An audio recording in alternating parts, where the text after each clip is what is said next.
Hello प्यारे विद्यार्थियों, आप सभी का आपके अपने YouTube channel SP classes Bikaner पर हार्दिक स्वागत है। आज आपके लिए लेकर आया हूँ BA 6th सेमेस्टर एग्ज़ाम की महा मैराथन क्लास।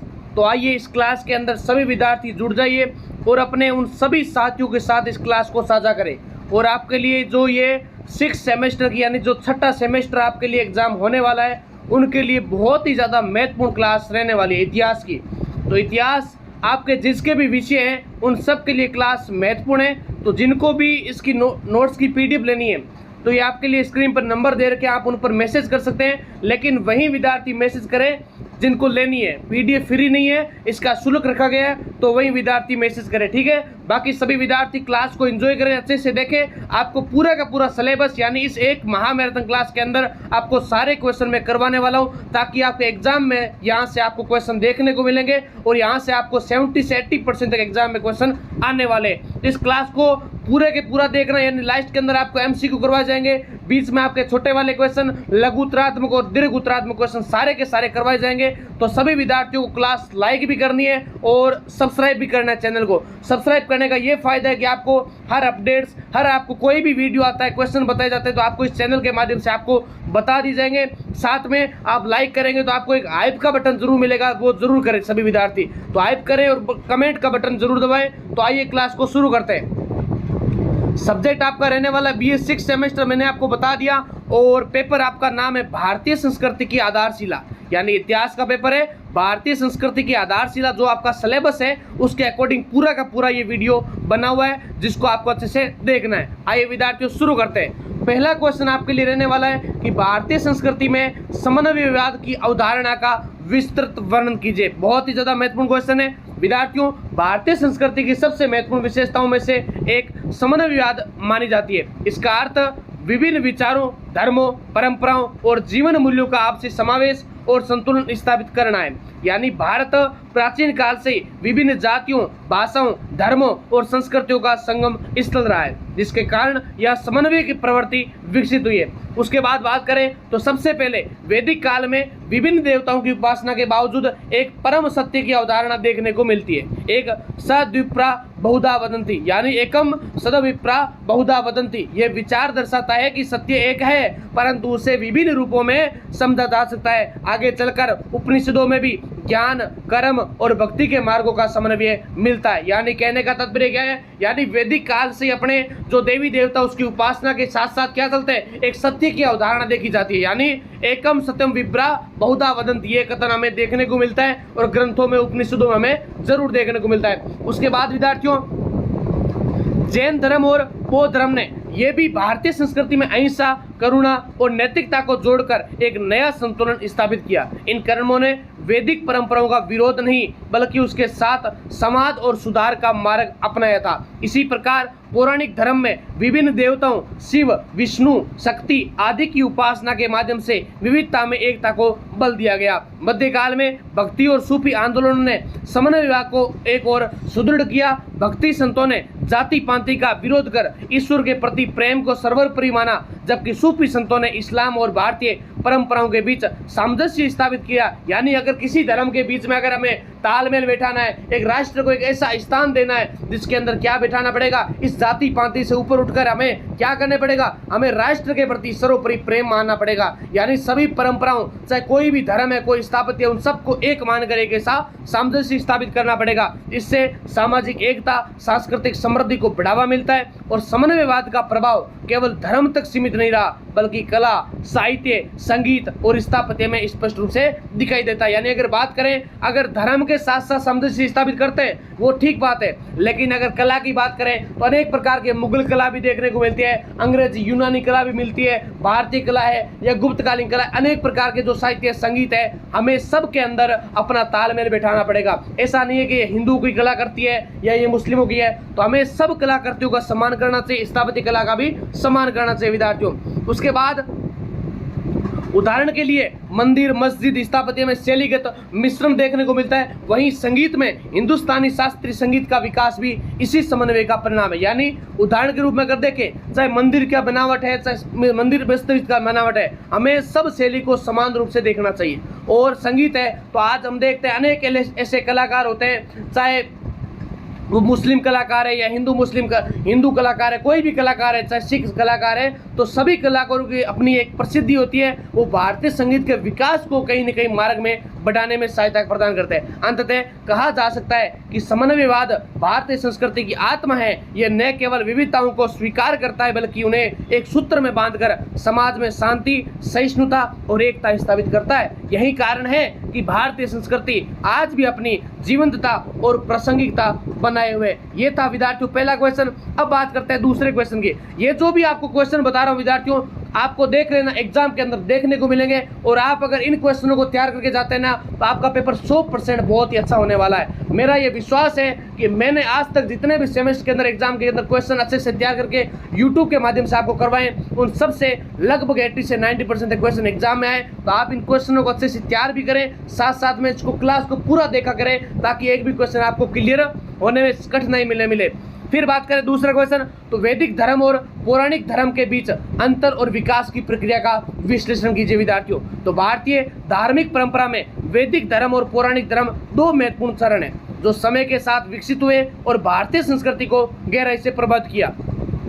इन दोनों के बीच अंतर को समझना भारतीय धार्मिक विकास को समझने के लिए आवश्यक है। वैदिक धर्म का विकास ऋग्वैदिक काल में हुआ था, जिसमें प्राकृतिक शक्तियों इंद्र, अग्नि, वरुण आदि की पूजा की जाती। यानी जो वैदिक धर्म है उसका सबसे पहले जो विकास है वो ऋग्वैदिक काल में हुआ। अब उस ऋग्वैदिक काल के अंदर कौन कौन से देवता थे? एक तो इंद्र हो गए, एक अग्नि देवता हो गए, एक वरुण देवता हो गए। चाहे कोई भी देवी देवता है, शक्ति पूजा होती थी उस समय, प्रकृति पूजा भी होती थी, शिव की पूजा भी होती थी, गाय की पूजा, बैल की पूजा, तो अनेक प्रकार से देवी देवताओं की पूजा की जाती। तो इसमें यज्ञों का विशेष महत्व था। तो ब्राह्मणों की भूमिका होती। धार्मिक अनुष्ठान जटिल थे, यानी अगर धार्मिक अनुष्ठान की बात करें, मंत्रों की बात करें, तो उस समय बहुत कठिन अवस्था में थे, हर कोई व्यक्ति उसको पढ़ नहीं पाता था, इसलिए धार्मिक अनुष्ठानों के लिए ब्राह्मणों की आवश्यकता होती। तथा वेदों को सर्वोच्च ज्ञान का स्रोत माना जाता है। आज भी माना जाता है वेद अपने अपौरुषीय है, यानी किसी पुरुष द्वारा रचना नहीं है, भगवानों ने इनकी, चाहे कृष्ण भगवान है, चाहे कृष्ण देवपायन है, सब ने उनके मिलकर अच्छी रचना की है। और इस काल में ईश्वर की अवधारणा एक बहुदेववाद पर आधारित थी। हालांकि बाद में एकेश्वरवाद के संकेत भी मिलने लगे। इसके विपरीत पौराणिक धर्म का विकास उत्तर वैदिक काल के बाद हुआ था। यानी जो पौराणिक धर्म में अपना पुराणों का विकास है वो उत्तर वैदिक काल के बाद में माना जाता है, जिसमें भक्ति और व्यक्तिगत पूजा को अधिक महत्व दिया गया। इस धर्म में शिव, विष्णु और शक्ति जैसे देवताओं की उपासना प्रमुख हो गई थी। यज्ञों की जगह मंदिर पूजा और भक्ति ने ले ली, जिससे धर्म अधिक सरल और जन सामान्य के लिए सुलभ हो गए। यानी जो एक यज्ञ व्यवस्था है, अब हर कोई यज्ञ में भाग नहीं ले पाता, मंत्र का पूरा पालन नहीं कर पाता, इसलिए क्या क्या धीरे धीरे जैसे जैसे समय बढ़ता गया, उसके साथ साथ जो यज्ञ के जगह क्या ले लिया, भगवान मंदिर के रूप में, पूजा के रूप में, भक्ति के रूप में, नाम मात्र के रूप में। आज अगर हम बात करते हैं तो आज अपने वृंदावन के अंदर, मथुरा के अंदर बात करते हैं, प्रेमानंद जी महाराज है, तो आज नाम जप की ज्यादा महत्ता है। यानी कभी एक समय में मंदिर को महत्व दिया जाता, उससे पहले राम नाम का गुणगान होता, उससे पहले अगर बात करें तो यज्ञों की जगह ज्यादा स्थान था। ठीक है, उसी के साथ साथ आज अगर समय की बात करें तो नाम जप है वो सबसे ज्यादा शक्तिशाली माना जाता है, जिससे धर्म अधिक सरल और जन सामान्य के लिए सुलभ हो गया था विद्यार्थियों। फिर दोनों के बीच एक प्रमुख अंतर यह भी है कि वैदिक धर्म कर्म कांड प्रधान था। यानी जो वैदिक धर्म है वो कर्म कांड प्रधान था, जबकि पौराणिक धर्म भावनात्मक और भक्ति प्रधान था। वैदिक धर्म में ज्ञान और यज्ञ के माध्यम से मोक्ष प्राप्ति का मार्ग बताया गया, वहीं पौराणिक धर्म भक्ति को मोक्ष का सरल मार्ग माना गया। फिर विकास की दृष्टि से देखा जाए तो पौराणिक धर्म वैदिक धर्म का ही परिवर्तन और विकसित रूप माना जाता है। ये लाइन आपको पूरी याद होनी चाहिए कि अगर पौराणिक धर्म वैदिक धर्म का ही क्या माना जाता है, परिवर्तित और विकसित रूप माना जाता है। समय के साथ समाज में परिवर्तन आया, जिससे जटिल यज्ञों की जगह सरल पूजा पद्धतियों ने ले ली। इसके साथ ही पुराणों के माध्यम से धार्मिक कथाओं और शिक्षाओं को जन सामान्य तक पहुंचाया गया। फिर इसके अतिरिक्त पौराणिक धर्म में अवतारवाद की अवधारणा भी विकसित हुई। फिर उसके बाद में क्या आता है, पौराणिक धर्म के अंदर अवतारवाद की अवधारणा भी विकसित होती है। जैसे विष्णु के विभिन्न अवतार होते हैं, आपको पता होगा, चाहे विष्णु के मत्स्य अवतार है,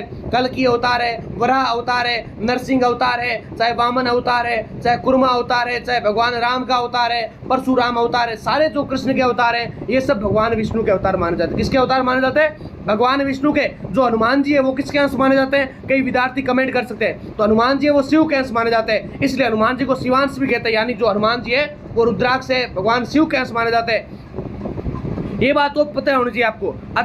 अंत में कहा जा सकता है कि वैदिक धर्म ने भारतीय धार्मिक विचारधारा की नींव रखी, जबकि पौराणिक धर्म ने उसे विस्तार और लोकप्रियता प्रदान की थी। दोनों मिलकर भारतीय संस्कृति के विकास में महत्वपूर्ण भूमिका निभाते हैं विद्यार्थियों। फिर आगे बात करें तो तीसरा क्वेश्चन आपके लिए आता है वेरी वेरी इंपॉर्टेंट। तो जिसको भी विद्यार्थियों पीडीएफ लेनी है, नोट्स, चाहे आपको कोई भी सब्जेक्ट की लेनी है, क्लासेज आपको लिए मैं जो जितनी बन सकेगा आप क्लासेज आपके लिए बना दूंगा। चाहे हिस्ट्री है, चाहे पॉलिटिकल साइंस है, चाहे जियोग्राफी मैंने क्लास लगा दी, पॉलिटिकल भी आप आ जाएगी, चाहे इकोनॉमिक्स है, सोशोलॉजी है, या और भी हिंदी लिटरेचर, आपके लिए जितने सब्जेक्ट की क्लास बनेगी आपके लिए बना दूंगा। लेकिन जिनको भी पीडीएफ नोट्स लेनी है ना, ये नंबर दे रखे हैं, आपके लिए शुल्क रखा गया है, क्योंकि आपको भी पता है मेहनत लगती है, कंटेंट को अच्छे से तैयार करना पड़ता है, डिजाइन करना पड़ता है, तब जाके विद्यार्थियों के वो काम आता है। ऐसा नहीं है कि ऐसे फालतू में कंटेंट तैयार करके आपको दे देते हैं, वैसा भी नहीं है। उनका रिजल्ट भी देखने को मिलता है। आप पिछले विद्यार्थियों से पूछे, आपने भी क्लासेस देखी होगी, तो उनसे अच्छा रिजल्ट देखने को मिलता है। अगला क्वेश्चन आपके लिए तीसरा है, संस्कार प्रणाली का भारतीय समाज में महत्व है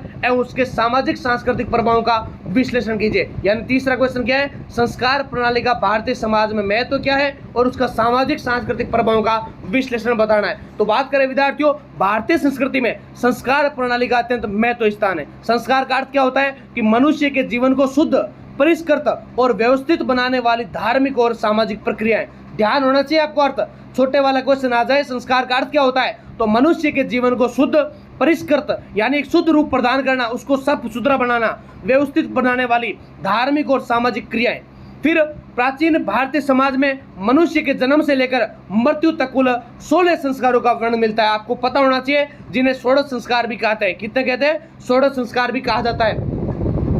तो 16 संस्कार आपने सुन रखे होंगे, आपको पता भी होगा, क्योंकि कोई भी विद्यार्थी अगर अब इस क्लास को देख रहा है तो कहीं ना कहीं आप 6 सेमेस्टर में विद्यार्थी हो, आपने कंपटीशन के एग्जाम की तैयारी भी की रखी है, तो आपको 16 संस्कार को भी नाम याद होना चाहिए। चाहे वो गर्भाधान संस्कार है, चाहे अन्नप्राशन संस्कार है, चूड़ाकर्म संस्कार है, चाहे वो कर्ण वेद संस्कार है, चाहे वो और यज्ञोपवीत संस्कार है, कोई भी विवाह संस्कार है, अंत्येष्टि संस्कार है, सारे संस्कार आपको याद होने चाहिए। फिर संस्कारों का मुख्य उद्देश्य व्यक्ति के जीवन को अनुशासित एवं नैतिक बनाना है। जन्म के समय जात कर्म होता है। जन्म के समय कौन संस्कार होता है? जात कर्म। उसके बाद नामकरण होता है, अन्नप्राशन होता है, यानी पहले बच्चे को अन्न खिलाया जाता है, नामकरण ब्राह्मणों के द्वारा नाम रखाया जाता है, जात कर्म रखाया जाता है। जैसे संस्कार बालक के शारीरिक और मानसिक विकास से जुड़े हुए थे, वहीं उपनयन संस्कार के माध्यम से शिक्षा और ब्रह्मचर्य जीवन की शुरुआत होती है। यानी ये क्वेश्चन कई बार पूछा जाता है, चाहे आप कंपटीशन एग्जाम की तैयारी करोगे आगे, तो ऐसा संस्कार आ जाए कि जब बालक को विद्या आरंभ के लिए भेजा जाता है तो उससे पहले कौन सा संस्कार करवाया जाता है? उपनयन संस्कार करवाया जाता है। कौन सा? उपनयन संस्कार करवाया जाता है विद्यार्थियों।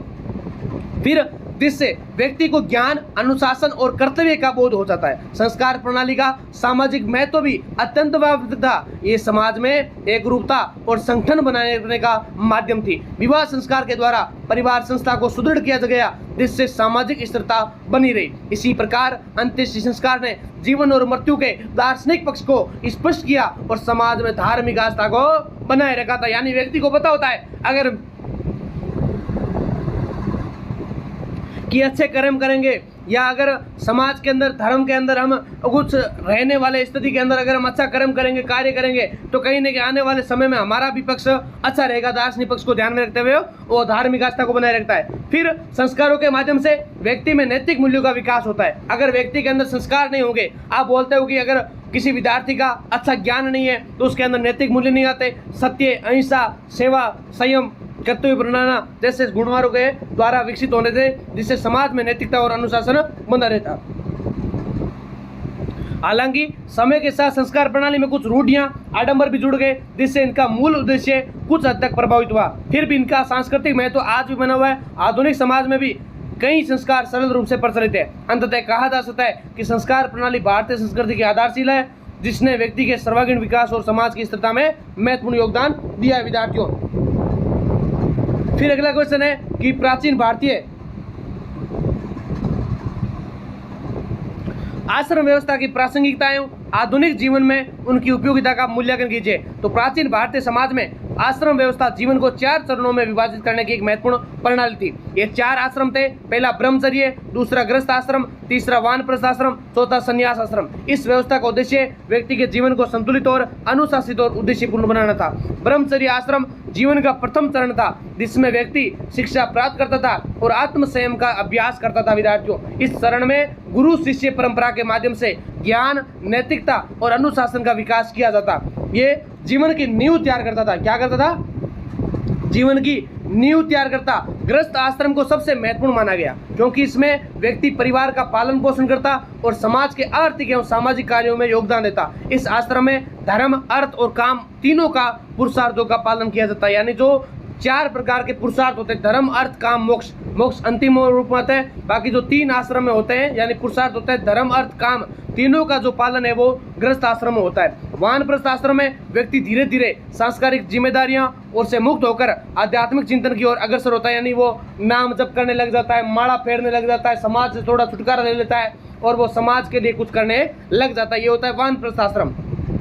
फिर ये जीवन का संक्रमण काल होता है, जिसमें व्यक्ति समाज को अपने अनुभव से मार्गदर्शन करता है। यानी जब गट्टे पे बैठता है या कहीं पे जाता है तो बड़े बुजुर्ग हम देखते हैं कि वो क्या करते हैं, अपने अनुभव के आधार पर वो बताते हैं कि इस व्यक्ति को ये काम करना चाहिए या इनको ये काम करना चाहिए, जैसे कि समाज में अच्छी स्थिति बनी रहे और उनका समाज भी हो। क्योंकि हम बोलते हैं ना, बड़े जो कहेंगे वही करेंगे, तो इसलिए वो जो वानप्रस्थ आश्रम के अंदर कार्य किए जाते हैं। विद्यार्थियों, फिर आपके लिए संन्यास आश्रम अंतिम चरण था, जिसमें व्यक्ति सभी सांसारिक मोह माया का त्याग करके मोक्ष की प्राप्ति के लिए समर्पित हो जाता। ये पूर्ण आध्यात्मिक जीवन का प्रतीक था।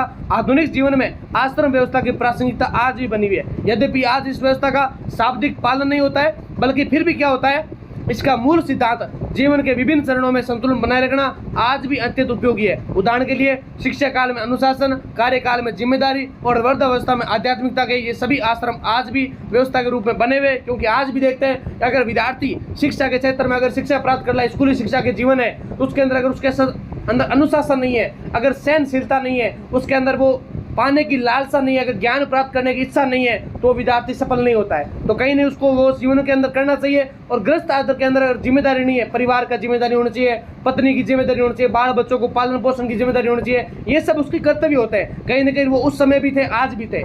फिर जो वृद्धावस्था में, उस समय हम देखते हैं कि बड़े बुजुर्ग लोग होते हैं, वो कथा सुनते हैं, भक्ति के मार्ग में चलते हैं और साथ साथ में माला भी फेरते हैं, वो काम करते हैं। ठीक है, हम आश्रम को आसानी से अपनी लैंग्वेज के अंदर समझे। मैं आपको इतनी सरलता के समझा रहा हूँ ताकि विद्यार्थियों आपको पूरा का पूरा याद हो जाए। इस प्रकार आश्रम व्यवस्था में न केवल प्राचीन समाज के लिए उपयोगी थी, बल्कि आज भी ये जीवन को संतुलित और सार्थक बनाने की प्रेरणा देती है। विद्यार्थियों, नेक्स्ट आपके लिए 5वां क्वेश्चन है कि गुप्त काल में विज्ञान एवं तकनीकी विकास का विश्लेषण कीजिए।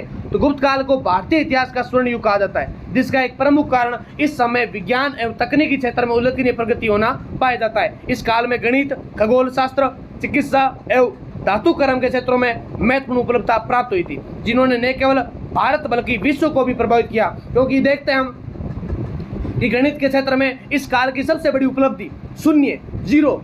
कोई व्यक्ति अगर आपको पूछे ना कि भारत ने विश्व को क्या दिया है, भारत ने विश्व को क्या दिया, तो आप उनको डटकर बोल सकते हैं कि भारत ने विश्व को जीरो दिया है। क्या दिया है? जीरो दिया है, शून्य दिया है। उसके बिना कुछ भी नहीं था। चाहे अमेरिका है, चाहे रूस है, कोई भी देश कितना ही खतरनाक क्यों न, अगर शून्य नहीं होता ना, आज कुछ भी नहीं होता। आज अगर आप ये वीडियो देख रहे हैं तो इस शून्य की बदौलत देख रहे हैं। अगर आज कोई भी व्यक्ति आज इकोनॉमिक सर्वे के अंदर उपलब्ध है, तो आज वो जीरो की जगह, भारत सभी देशों के अंदर 1 2 3 4 संख्या थी, लेकिन एक शून्य नहीं था। शून्य के आधार पर ही वो 1 से 10 बना, 10 से 100 बना, 100 से 1000 बना, 1000 से लाख, अरब, करोड़ सारा बन गया था। यानी शून्य एक ऐसी चीज है जो सबसे बड़ी उपलब्धि भारत की मानी जाती है। फिर दशमलव प्रणाली का विकास हुआ और महान गणितज्ञ आर्यभट्ट ने अपनी प्रसिद्ध कृति आर्यभट्ट में पाई का मान निकाला। पाई गणित के अंदर आपने पढ़ा होगा 22/7 इसका मान होता है, और त्रिकोणमिति के सिद्धांतों को विकसित किया। उन्होंने पृथ्वी के घूर्णन का सिद्धांत भी प्रस्तुत किया। आज बड़े बड़े वैज्ञानिक बोलते हैं कि पृथ्वी ऐसे घूम रही है, ऐसे घूम रही है। आज से लाखों साल पहले आपने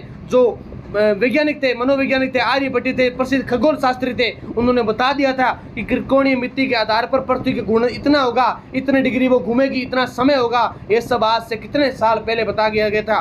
खगोल शास्त्र के क्षेत्र में गुप्त काल में उल्लेखनीय प्रगति हुई है। वराहमिहिर की जिनकी रचना वृहत संहिता, क्या नाम है जिनका? वृहत संहिता में ग्रह नक्षत्रों, मौसम विज्ञान और भूगोल संबंधी ज्ञान का विस्तृत वर्णन हुआ था। उन्होंने ज्योतिष को वैज्ञानिक आधार देने का प्रयास किया था। विद्यार्थियों, मैं आपको फिर से बता रहा हूँ, छठे सेमेस्टर के अंदर कहीं ना कहीं ये सिलेबस बहुत ज़्यादा महत्वपूर्ण है। अगर आप विश्व का इतिहास पढ़ रहे हैं, अगर आप मुगलों को पढ़ रहे हैं, चाहे आप कोई भी हिस्ट्री पढ़ रहे हैं, अगर आप ये छठे सेमेस्टर की हिस्ट्री पढ़े ना, तो आपके लिए बहुत ज़्यादा बेस्ट है। यानी आपको बहुत बातें सीखने को मिलेगी, आपको ऐसा इंटरेस्ट आएगा इस चीज़ के अंदर लिखने में। अगर आप पेपर करके आओगे ना, तो आपको वास्तव में गर्व होगा कि हाँ, हमने कुछ चीज़ें पढ़ी है जो हमारे जीवन के अंदर, हमारे कंपटीशन के अंदर काम आने वाले। विद्यार्थियों, फिर बात करें उसके साथ साथ चिकित्सा विज्ञान में इस काल की सबसे बड़ी प्रगति हुई थी। आयुर्वेद का विकास हुआ, जो विभिन्न रोगों के उपचार के लिए औषधियों का उपयोग किया गया। शैल्य चिकित्सा, जो सर्जरी, आज बोलते हैं कि डॉक्टरों ने ये कर दिया, इस डॉक्टर ने ये कर दिया, इतना बड़ा कारनामा कर दिया। अरे उस समय भी शैल्य चिकित्सा, सर्जरी और औषध विज्ञान का ज्ञान इतना उन्नत अवस्था में था कि जिससे लोगों का जीवन स्वतः स्तर बेहतर हो गया था। धातु कर्म के क्षेत्र में गुप्त काल की तकनीकी श्रेष्ठता और उदाहरण दिल्ली का लौह स्तंभ माना जाता है, जो आज भी जंग रहित था। ये उस समय के वैज्ञानिक ज्ञान और तकनीकी कौशल को दर्शाता है। यानी आज अगर बात करें दिल्ली का जो लौह स्तंभ है, आज बताओ कितने साल पुराना है, आज भी उसको जंग नहीं लगी। आज कहीं ना कहीं आज बोलते हैं कि आज अगर हम कोई भी लोहे का, अगर मान के कोई भी धातु लग रहे हैं, ठीक है, आज कोई भी पिलर बनाए तो आज उसके 10 साल बाद में, 20 साल बाद में जंग लग जाएगी। लेकिन आज उसको हजारों साल के बाद में लौह स्तंभ वैसा का वैसा पड़ा है। तो कहीं ना कहीं उस समय वो तकनीक थी। फिर विद्यार्थियों, गुप्त काल में विज्ञान का विकास केवल सैद्धांतिक नहीं था, बल्कि उसका व्यवहारिक उपयोग भी किया जाता था। कृषि, वास्तुकला और दैनिक जीवन में वैज्ञानिक सिद्धांतों का उपयोग देखने को मिलता है। अंततः कहा जा सकता है कि गुप्त काल में विज्ञान एवं तकनीकी विकास ने भारतीय संस्कृति को समृद्ध बनाया और विश्व को महत्वपूर्ण योगदान दिया। ये काल भारतीय वैज्ञानिक परंपरा की ऊंचाई को दर्शाता है। नेक्स्ट आपके लिए क्वेश्चन, छठा क्वेश्चन देखो कौन सा है, बहुत ही ज्यादा महत्वपूर्ण आ गया कि रामायण और महाभारत में निहित नैतिक मूल्यों का विश्लेषण कीजिए। मैं आपको बता रहा हूँ, सारा 5 यूनिट आपके लिए ना इस वीडियो के अंदर करवा दूंगा। आपको कहीं से पढ़ने की जरूरत ही नहीं है। बस आप क्या करते हैं विद्यार्थियों, क्लास को देख लेते हैं, चाहे आप कितने भी 1000 विद्यार्थी देखो। मेरे बन अगर 10 विद्यार्थी देख रहे हैं या 10,000 विद्यार्थी देख रहे हैं, मेरे लिए सब समान है। लेकिन अगर आप भी समानता दिखाए, यानी जितने विद्यार्थी क्लास को देखें, अगर वो विद्यार्थी लाइक कर दे तो आपका कोई एक भी पैसा नहीं लगता है। ऐसा तो है नहीं कि अगर आप लाइक करोगे तो आपको 10 रुपए पे करने पड़ेंगे या 50 रुपए आपके खाते से कटेंगे, वैसा नहीं होता है विद्यार्थियों। आप अगर लाइक करोगे, कमेंट करोगे ना, तो हमें और भी ज़्यादा कॉन्फिडेंस मिलता है। आप 6 सेमेस्टर करके आगे चले जाओगे, आपको बीएड के अंदर क्लासेस की जरूरत होगी, एमए के अंदर जरूरत होगी, तो आप अगर सपोर्ट करते रहोगे तो आपके पीछे आने वाले छोटे बड़े भाइयों को हम उतनी क्लासेस अच्छे से अच्छा प्रदर्शन करवाते रहेंगे। तो थोड़ा सपोर्ट किया करो, ताकि क्या होता है, आप देख तो लेते हो 10-15 हज़ार, लेकिन क्या करते हो 100, 200, 1000 इतनी क्लासेस लाइक करते हो। तो थोड़ा सा आप भी सोचा करो विद्यार्थियों।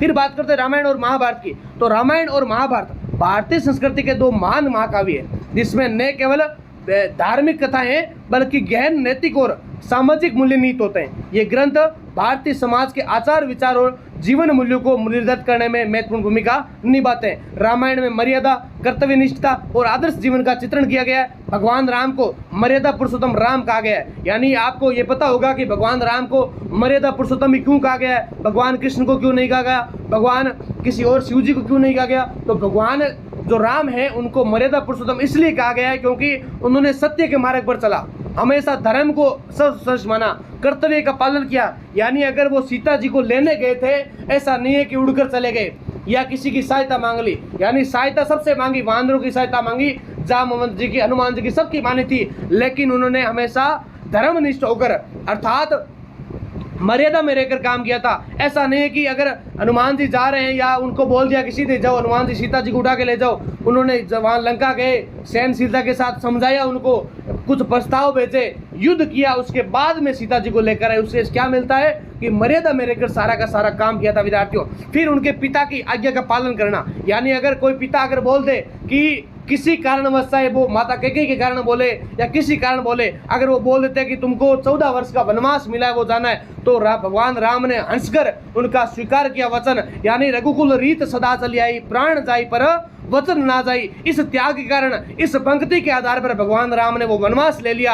आज अगर आपको बोल देना कि बेटा ये काम नहीं करना है, आप सबसे पहले करते हो, आप उस मर्यादा को आप 0.1% भी नहीं निभा रहे हो, उसे क्या सीखना चाहिए? हमें रामायण के ग्रंथों से, हमें महाभारत के ग्रंथों से अलग अलग प्रकार की बातें सीखने मिलती है। यानी रामायण में पारिवारिक जीवन की दर्शना देखने को मिलती है, जबकि समाज के अंदर, महाभारत के अंदर देखते हैं तो अलग प्रकार की सामाजिक जो घटनाएं होती है वो हमें सीखने को मिलती है, हमें अध्ययन करना चाहिए। कहीं न कहीं बात करें तो वनवास स्वीकार किया, जो त्याग और आज्ञाकारिता का सर्वश्रेष्ठ उदाहरण माना जाता है। तो भगवान राम ने जब ये वनवास स्वीकार किया था तो आप लक्ष्मण जी की व्यथा को देखिए। यानी भगवान जो लक्ष्मण है वो अपने भाई के प्रति इतने प्रेम और कर्तव्यनिष्ठ है कि उन्होंने साथ में हंसकर अपने खुशी को, अपने ज्ञान को उनके साथ में झोंक दिया। यानी जो भगवान लक्ष्मण है वो भी साथ में क्या करते हैं? वनवास करते हैं। सीता का पतिव्रत धर्म और लक्ष्मण की सेवा भावना उच्च नैतिक आदर्श प्रस्तुत करते हैं। आज देखते हैं भाइयों भाइयों के अंदर लड़ाई झगड़ा, आज संपत्ति के नाम पर,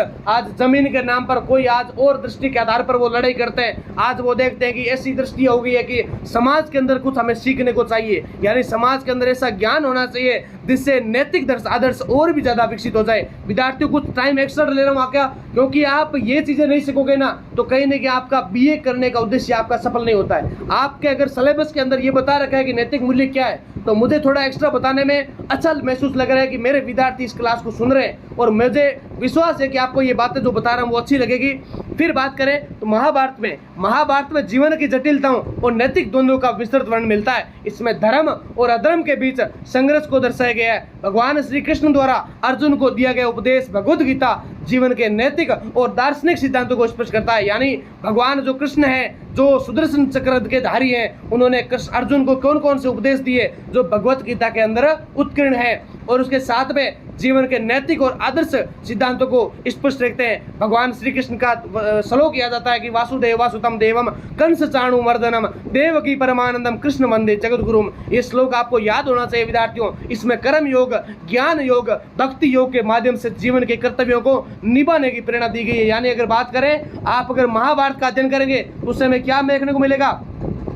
उसके अंदर कर्म योग कैसे होता है, कर्म योगी, ज्ञान योगी, भक्ति योगी कैसे बन सकता है, उसके अंदर सीखने को मिलता है। महाभारत ये सिखाता है कि कभी कभी परिस्थितियां इतनी जटिल हो जाती है, कठिन हो जाती है कि सही और गलत का निर्णय कठिन हो जाता है। ऐसे में व्यक्ति को धर्म और न्याय के मार्ग पर चलने का प्रयास करना चाहिए। हम क्या करते हैं, छोटी सी गलती होती है, हम इतना बड़ा ऐसा पक्ष ले लेते हैं ताकि हमें कुछ समझ में नहीं आता है। हर विद्यार्थी से गलती होती है, हर व्यक्ति से गलती होती है, हर स्त्री से गलती होती है, लेकिन उसको समय का सही मानते हुए, यानी धर्म के आधार पर, न्याय के आधार पर फैसला लेना चाहिए, चलने का प्रयास करना चाहिए। और जो व्यक्ति सत्य के मार्ग पर, ज्ञान के मार्ग पर और कर्म के मार्ग पर चलता है, वे व्यक्ति कभी भी गलत नहीं हो सकता। विद्यार्थियों, दोनों महाकाव्यों में सत्य, अहिंसा, कर्तव्य, त्याग, सेवा और धर्म जैसे मूल्यों को सर्वोच्च स्थान दिया गया है। ये ग्रंथ समाज को नैतिक दिशा प्रदान करते हैं और व्यक्ति को आदर्श जीवन जीने की प्रेरणा देते हैं। तो हमें इस ये छोटा वाला क्वेश्चन, लघु उत्तरात्मक क्वेश्चन करा रहा हूँ, जब हम दीर्घ उत्तरात्मक क्वेश्चन करेंगे ना उसके अंदर आपको पूरा का पूरा विस्तार से मैं बताऊंगा। बस क्लास आपको पूरी देखनी पड़ेगी। ऐसा नहीं है कि सर आपने क्लास 1 घंटे की 2 घंटे की बना दी, हमें पूरी देखो। आपको अगर कुछ % बनाना है, आपको कुछ अच्छा लिख कर आना है, आपको कुछ सीखना है ना, तो क्लास पूरी देखनी पड़ेगी। हो सके तो आप इस क्लास को 2 भागों में बांटे, यानी अगर पूरी क्लास है तो आधी क्लास एक दिन देखे, आधी क्लास अगले दिन देखे। पेपर के दिन आप उसको पूरा अच्छे से, पूरा ध्यान से सुने ताकि आपको पूरा का पूरा याद हो जाए। विद्यार्थियों, अगला क्वेश्चन कौन सा है? अगला क्वेश्चन है गांधार एवं मथुरा कला शैलियों का तुलनात्मक अध्ययन कीजिए। तो दोनों कलाओं के बारे में ध्यान होना चाहिए। भारतीय कला के इतिहास में गांधार और मथुरा कला शैलियां अत्यंत महत्वपूर्ण स्थान रखती है। ये दोनों शैलियां मुख्यतः कुषाण काल में विकसित हुई थी और बौद्ध कला के विकास में महत्वपूर्ण भूमिका निभाई जाती। यद्यपि दोनों का उद्देश्य बुद्ध की प्रतिमाओं का निर्माण था, फिर भी उनकी शैली, रूप एवं प्रभाव में पर्याप्त भिन्नता देखने को मिलती है। गांधार कला शैली पर यूनानी, ग्रीक एवं रोमन कला का स्पष्ट प्रभाव दिखाई देता है। ये शैली मुख्यतः उत्तर पश्चिमी भारत, वर्तमान पाकिस्तान और अफगानिस्तान क्षेत्र में विकसित होती है। इतने में इसमें बुद्ध की प्रतिमा अत्यंत यथार्थवादी प्राप्त होती है और जिसमें शरीर की मांसपेशियां, वस्त्रों की सिलवटें और चेहरे की जो भाव भंगिमा स्पष्ट रूप से उकेरी जाती है। मूर्तियों में बालों की घुंघराली शैली, रोमन वस्त्र शैली का प्रभाव भी देखा जाता है। इस शैली में पत्थर के रूप में द ग्रे सिस्ट का, यानी ग्रे सिस्ट जो है उसका उपयोग किया गया है। विद्यार्थियों, फिर इसके विपरीत मथुरा कला जैसी पूर्णतः भारतीय परंपरा पर आधारित थी और उसका विकास उत्तर भारत के मथुरा क्षेत्र में हुआ। ये लाइन आपको याद होनी चाहिए। जो अपने भारतीय परंपरा है, जो मथुरा कला है, उसका विकास कहाँ से हुआ? उत्तर भारत के मथुरा क्षेत्र से हुआ था। इस शैली में मूर्तियां अधिक प्रतीकात्मक और आध्यात्मिक होती थी। बुद्ध की प्रतिमाएं शांत, स्थिर और दिव्य भाव से युक्त होती है। शरीर की बनावट अधिक सरल और आदर्शवादी होती है तथा वस्त्र शरीर से चिपके हुए दिखाए जाते हैं, जिसमें नग्नता का आभास दिखाई देता है। दोनों शैलियों के बीच मुख्य अंतर उनके प्रभाव और प्रस्तुति में। गांधार कला बाहरी प्रभावों से प्रभावित होकर और यथार्थवादी थी, जबकि मथुरा कला स्वदेशी और आध्यात्मिक से प्रेरित होती है। हालांकि इन दोनों शैलियों का उद्देश्य एक ही था, बौद्ध धर्म का प्रसार, फिर भी उनकी अभिव्यक्ति के तरीके भिन्न थे। दोनों ने मिलकर भारतीय मूर्ति कला को समृद्ध बनाया। आगे चलकर गुप्तकालीन कला के विकास का आधार तैयार हुआ था। विद्यार्थियों, अंततः कहा जा सकता है कि गांधार कला और मथुरा कला शैलियां भारतीय इतिहास के कला को विकास को दो महत्वपूर्ण धाराएं मानी जाती है, जिन्होंने भारतीय संस्कृति को वैश्विक पहचान दिलाने में महत्वपूर्ण योगदान दिया था। विद्यार्थियों, नेक्स्ट आपके लिए 8 नंबर क्वेश्चन है।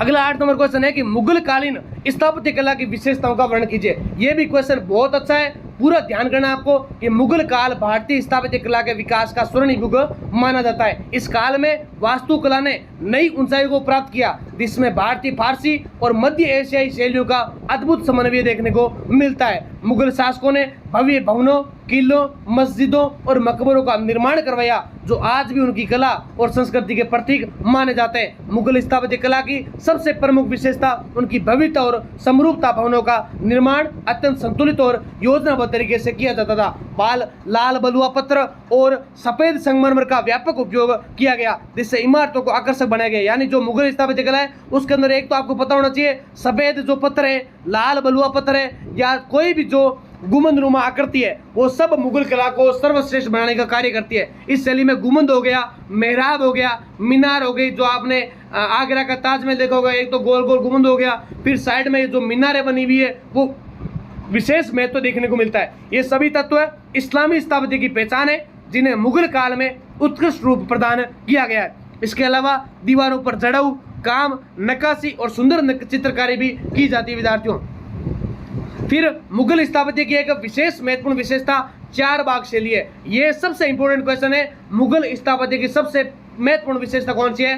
4 भाग शैली, यानी 4 भागों में विभाजित बगीचे, जिससे भवन के चारों ओर सुंदर उद्यान बनाए जाते हैं। और ये शैली फारसी परंपरा से प्रभावित होती है, प्रकृति के साथ सामंजस्य को दर्शाती है। विद्यार्थियों, ये ऐसा नोट्स आपके कहीं ना कहीं आपने चाहे 1 वीक खरीद रखी होगी। विद्यार्थियों, मैं मना नहीं करता कि आप 1 वीक मत लेकर आओ। 1 वीक अगर आप लाते हो तो कोई बात नहीं है, लेकिन ऐसी शैली और ऐसा जो लिखने का तरीका आपके पढ़ने का, वो मेरे हिसाब से 1 वीक के अंदर भी नहीं है। इतना आसान मैं आपको बता रहा हूँ। अगर आपके 1 वीक बेस्ट लगती है तो आप कमेंट के अंदर जरूर बताएं कि मेरे जो नोट्स आपको बता रहा हूँ, पढ़ा रहा हूँ, ये सर्वश्रेष्ठ है या 1 वीक बेस्ट है। यानी आपको अच्छा होना चाहिए, आपका रिजल्ट अच्छा होना चाहिए। मैटर ये नहीं करता कि आप कहाँ से पढ़े, आप मेरी पीडीएफ से पढ़े, क्योंकि बहुत विद्यार्थियों ने पीडीएफ ले रखी है। चाहे आप वो विद्यार्थी पीडीएफ से पढ़े या इस क्लास को पूरा ध्यान से देखे या 1 वीक से पढ़े या और कहीं से पढ़े, आपका सिलेक्शन यानी आपका पेपर है जो अच्छा होना चाहिए, आपका नंबर अच्छे आने चाहिए, आपके बैक नहीं लगनी चाहिए, आप क्लियर कर चुके हो बीए, ये होना चाहिए। बस हमारी ये मनोकामना रहती है विद्यार्थियों। फिर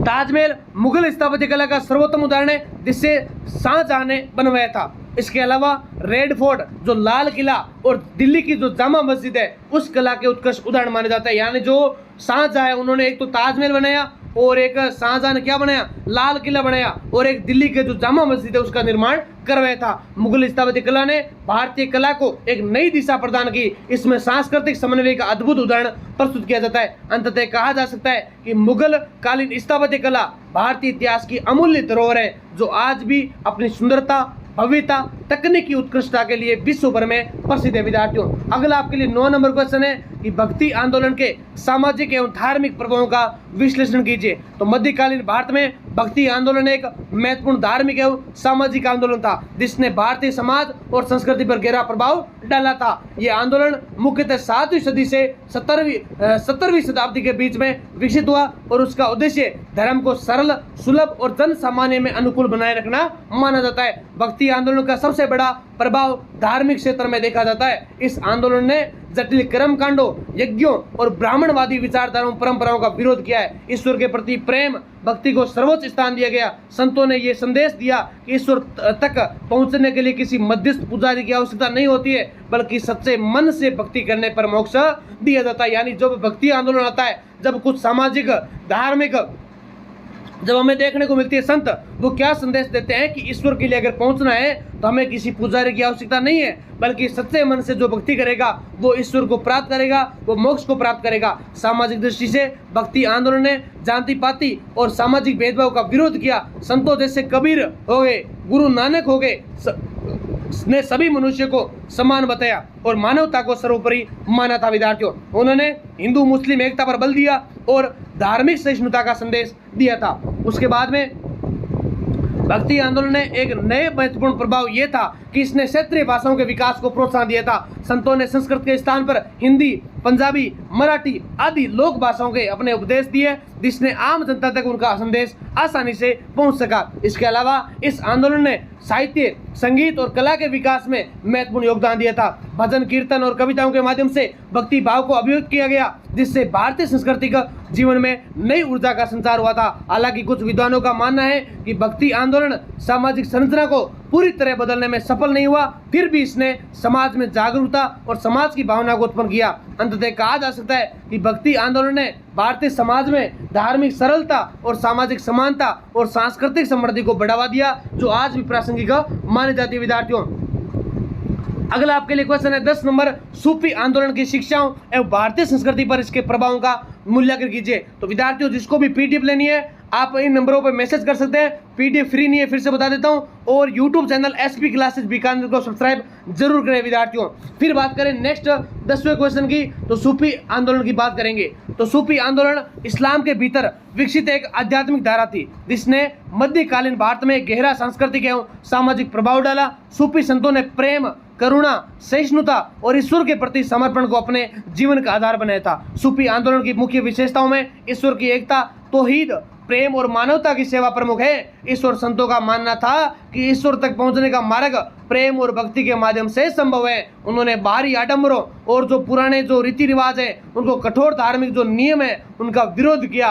और आंतरिक शुद्धता और आत्मा की पवित्रता पर बल दिया था। भारत में सूफी संतों ने हिंदू और मुस्लिम समुदायों के बीच एकता स्थापित करने का प्रयास किया।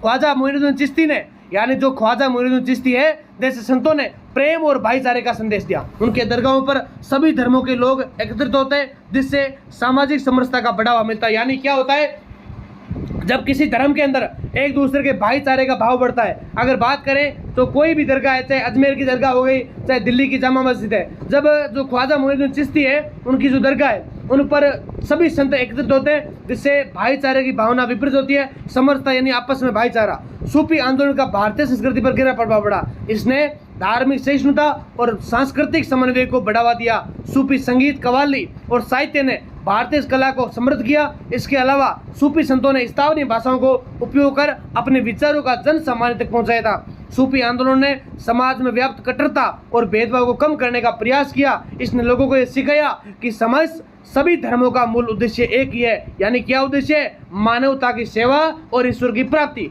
आपको पता होना चाहिए सभी लोगों को क्या सिखाया कि सभी धर्मों का मूल उद्देश्य क्या है? मानवता की सेवा करना और ईश्वर की प्राप्ति करना। हालांकि कुछ सीमाओं के बावजूद सूफी आंदोलन भारतीय समाज में स्थायी परिवर्तन लाने में महत्वपूर्ण रहा था। अंततः कहा जा सकता है कि सूफी आंदोलन ने भारतीय संस्कृति को समृद्ध बनाया और समाज में प्रेम, सहिष्णुता और एकता की भावना को मजबूत किया, जो आज भी महत्वपूर्ण प्रासंगिक मानी जाती है। विद्यार्थियों,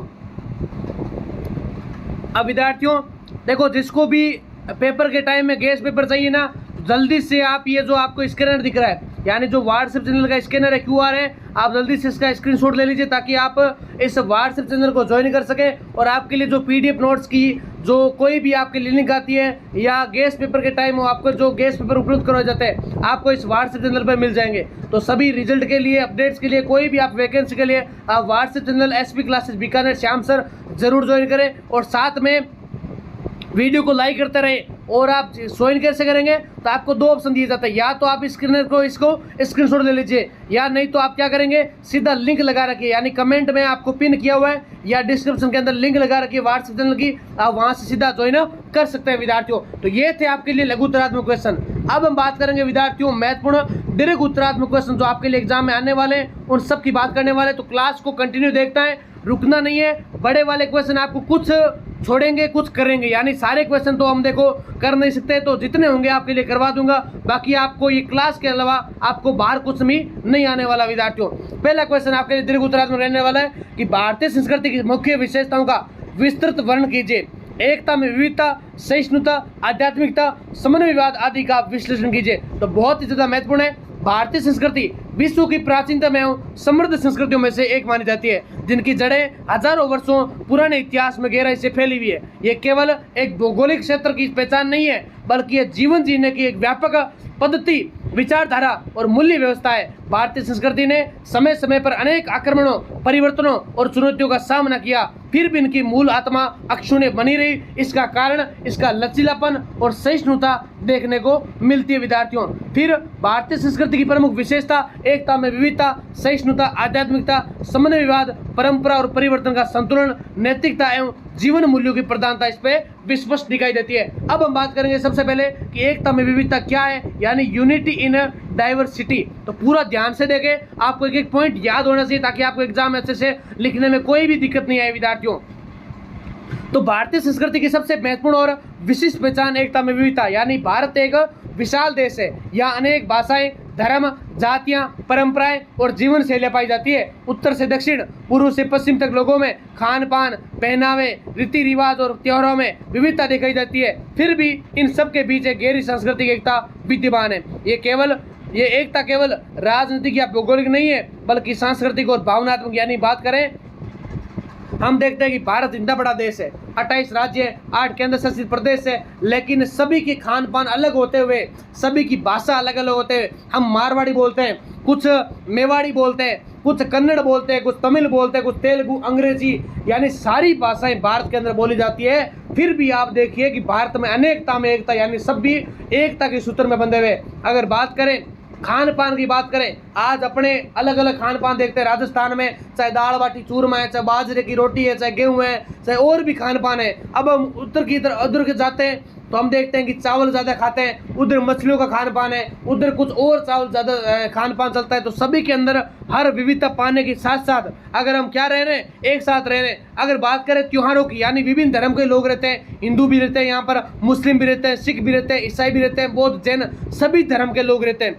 फिर भी क्या करते हैं, वो साथ में रहकर साथ में खुशियाँ बांटते हैं। हम उस गुरु नानक जी की जयंती को भी मनाते हैं, हम क्रिसमस को भी सेलिब्रेट करते हैं, और हम दीपावली और होली को भी उसी तरह मनाते हैं विद्यार्थियों। और साथ में ईद भी हम उसी तरह से सेलिब्रेट करते हैं। तो इससे क्या होता है, अपने अपने विश्वासों का पालन करते हुए भी, यानी हम अपने धर्म को मैं तो दे रहे हैं, लेकिन साथ साथ में हम किसी के धर्म का मजाक भी नहीं उड़ा रहे, हम किसी के धर्म को नीचा भी नहीं दिखा रहे। ये क्या होता है, एक दूसरे के प्रति सम्मान करना। दीपावली, ईद, गुरुपुरब, ये सब लिखा हुआ है, लेकिन हम क्या है, अपने आत्मा से भी महसूस कर सकते हैं विद्यार्थियों। फिर बात करें नेक्स्ट, तो ये विशेषता भारतीय समाज को स्थायित्व प्रदान करती है और इससे अन्य संस्कृतियों से अलग बनाती है। फिर दूसरा पॉइंट है सहिष्णुता। सहिष्णुता क्या होती है, तो भारतीय संस्कृति की दूसरी महत्वपूर्ण विशेषता है सहिष्णुता। सहिष्णुता का अर्थ होता है दूसरों के विचारों, आस्थाओं और जीवन शैली को सम्मान देना। यानी आज अगर हम हिंदू धर्म के व्यक्ति है और आज अगर कोई मुस्लिम धर्म का अपना साथी है, तो हम उसके विचारों को भी महत्व देना चाहिए। अगर वो अपनी बात रखना है, ऐसा नहीं है कि हम उसकी आस्थाओं को ठेस पहुंचाएंगे, हम किसी धर्म को गाली देने के, ऐसा काम हमें नहीं करना चाहिए। क्योंकि सहिष्णुता उसी व्यक्ति को कहते हैं जो सभी धर्मों के विचारों को, आस्थाओं को, जीवन शैली को सम्मान दे व्यक्तियों। साथ में भारत में प्राचीन काल से विभिन्न धार्मिक और दार्शनिक विचारधारा अस्तित्व में रही है, जैसे वैदिक काल हो गया, जैन, बौद्ध, सूफी, भक्ति। ये तो बौद्धवाद की बात है, यानी सबसे बड़ा धर्म कौन सा है, सनातन धर्म विद्यार्थियों। उसके साथ साथ में इन सभी विचारधाराओं को भारतीय समाज ने स्वीकार किया और उन्हें विकसित होने का अवसर प्रदान किया था। भारतीय परंपरा में वसुदैव कुटुंबकम, यानी जो विश्व के सभी भाई बंधु है, अपने सब क्या है, एक परिवार की भांति है, यानी संपूर्ण विश्व एक परिवार है, उसकी भावना पाई जाती है, जो सहिष्णुता की उच्चतम अभिव्यक्ति होती है। यहाँ किसी एक विचार को अंतिम सत्य नहीं माना गया, बल्कि सभी विचारों को सम्मान, महत्व दिया गया है। सहिष्णुता के कारण ही भारत में धार्मिक संघर्ष अपेक्षाकृत कम रहे, जो समाज में शांति और सौहार्द बना रहता है। फिर अगला तीसरा पॉइंट है आध्यात्मिकता।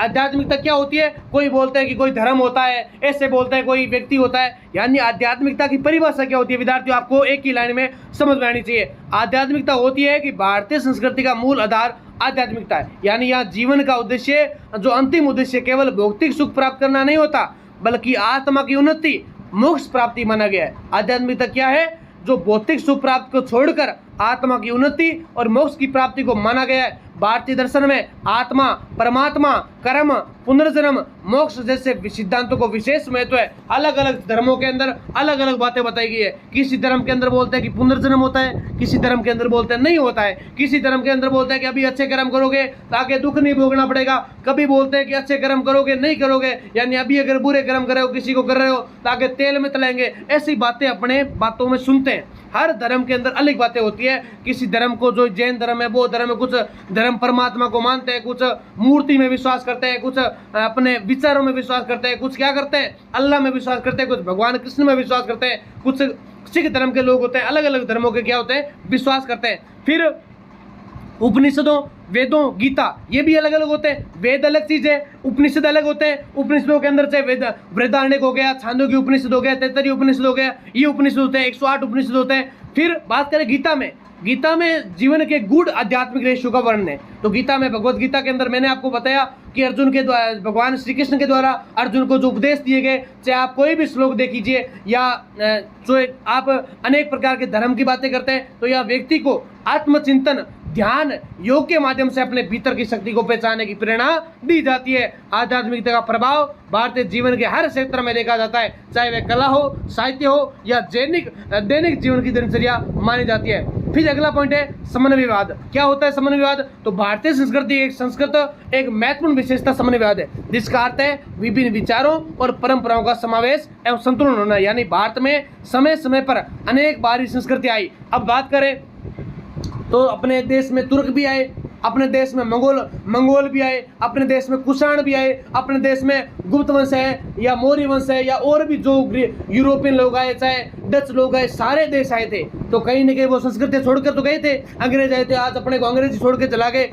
तो वो बात क्या होती है, अनेक संस्कृति आती है, उनका रहन सहन भी हम अपनाते हैं। आज कोट पैंट पहनते हैं तो वो अंग्रेजों की देन है, या आज अगर कुछ लोग अपने राजस्थानी को महत्व दे रहे हैं, वो संस्कृति नहीं छोड़ रहे हैं, तो कहीं न कहीं उनके अंदर वो संस्कृति पनपी नहीं है। तो यहाँ की संस्कृति के साथ मिलकर एक नई संस्कृति धारा का निर्माण किया गया, वही होता है समन्वयवाद। यानी उसके अंदर अपने आधार को ढाल लेना, यानी किसी संस्कृति के अंदर अपने आप को ढाल लेना, वो होता है संस्कृति। उदाहरण के लिए मुगल काल में भारतीय और फारसी कला का समन्वय हुआ, जिससे स्थापत्य कला में नई शैली विकसित हुई थी।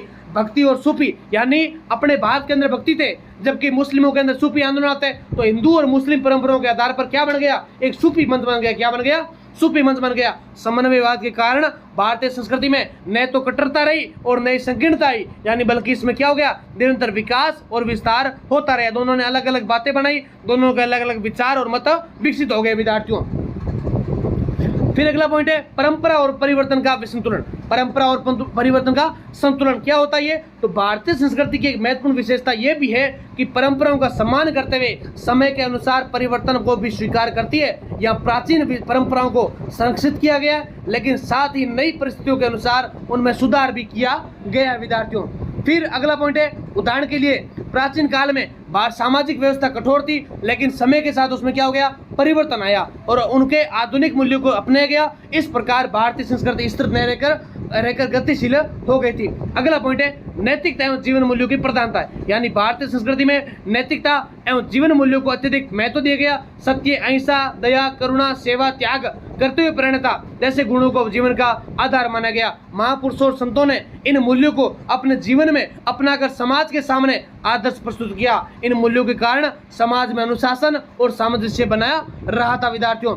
फिर अगला पॉइंट है कला और धार्मिक और दार्शनिक पद्धति। तो इसके अंदर क्या होता है, एक तो बौद्धिक दर्शन को दर्शाया जाता है, सांख्य, योग, न्याय, जो षड दर्शन है, चाहे सांख्य दर्शन है, चाहे योग दर्शन है, चाहे न्याय, वैशेषिक, मीमांसा, वेदांत, जो 6 प्रकार के जो दर्शन है वो क्या होते हैं, षड दर्शन होते हैं। इन्हें वेदांत भी कहते हैं, ये ध्यान आपको पता होना चाहिए विद्यार्थियों, जो 6 प्रकार के जो वेदांत है। फिर आगे बात करें कला, साहित्य और संस्कृति की उन्नति, यानी जो भारतीय संस्कृति में कला और साहित्य का अत्यंत उच्च स्तर रहा है। संगीत, नृत्य और चित्रकला, मूर्तिकला एवं स्थापत्य कला में अद्वितीय विकास हुआ।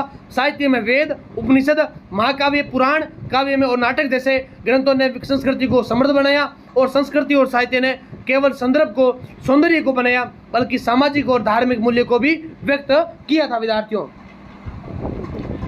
दूसरा क्वेश्चन है, वैदिक धर्म के बारे में वर्णन करते हुए उसके मूल तत्वों एवं उसकी सामाजिक धार्मिक व्यवस्था का आलोचनात्मक अध्ययन कीजिए। तो विद्यार्थियों, बात करें वैदिक धर्म भारतीय संस्कृति की प्राचीनतम धार्मिक परंपरा है, जिसकी जड़ें लगभग 1500 ईसा पूर्व के आसपास विकसित वैदिक काल में मिलती है।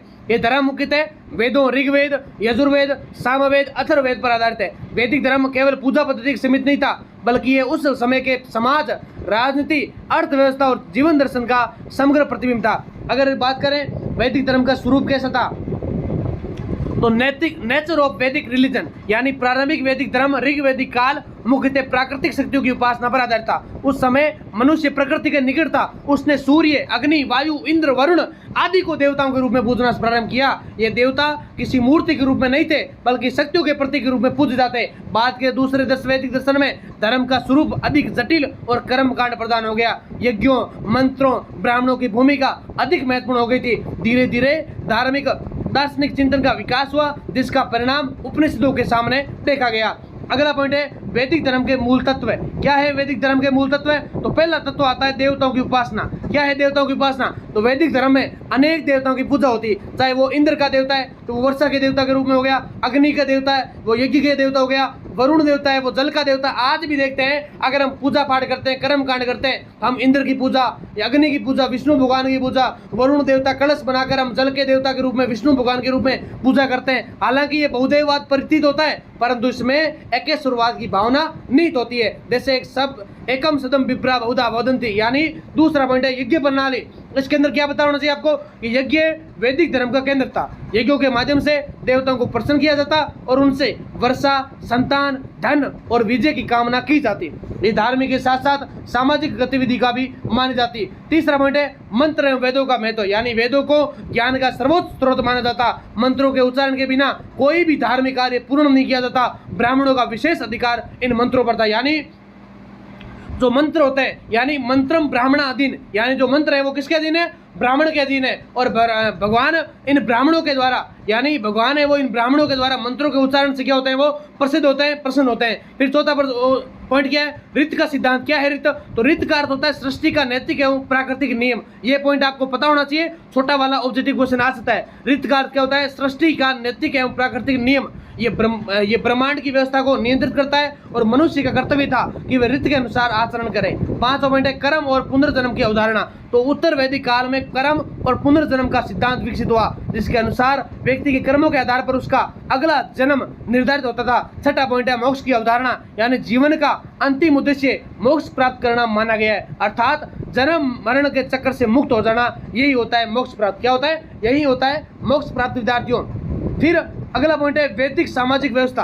तो क्या है वैदिक सामाजिक व्यवस्था? इसके अंदर आपको पता होना यही होना चाहिए कि वर्ण व्यवस्था है तो समाज को 4 वर्गों में विभाजित हो गया। ये ब्राह्मण है, क्षत्रिय, वैश्य, शूद्र हो गया। ब्राह्मण ये कर्म पर आधारित था, परंतु बाद में जन्म पर आधारित हो गया। फिर जिससे समानता असमानता उत्पन्न हो गई। दूसरा पॉइंट था परिवार व्यवस्था। तो समाज, परिवार समाज की मूल इकाई थी। पितृसत्तात्मक व्यवस्था प्रचलित थी। परिवार में पिता का स्थान सर्वोच्च था। स्त्रियों की स्थिति की बात करें तो ऋग्वैदिक काल में स्त्रियों का सम्मानजनक स्थान प्राप्त था। वे शिक्षा प्राप्त कर सकती थी और धार्मिक कार्यों में भाग लेती थी, लेकिन उत्तर वैदिक काल में उनकी स्थिति में गिरावट आ गई थी। अगला पॉइंट क्या है? वैदिक धार्मिक व्यवस्था की बात करें, रिलीजियस सिस्टम क्या है? तो ब्राह्मणों की भूमिका अत्यंत महत्वपूर्ण थी। यज्ञों का संचालन विशेष नियमों के अनुसार होता।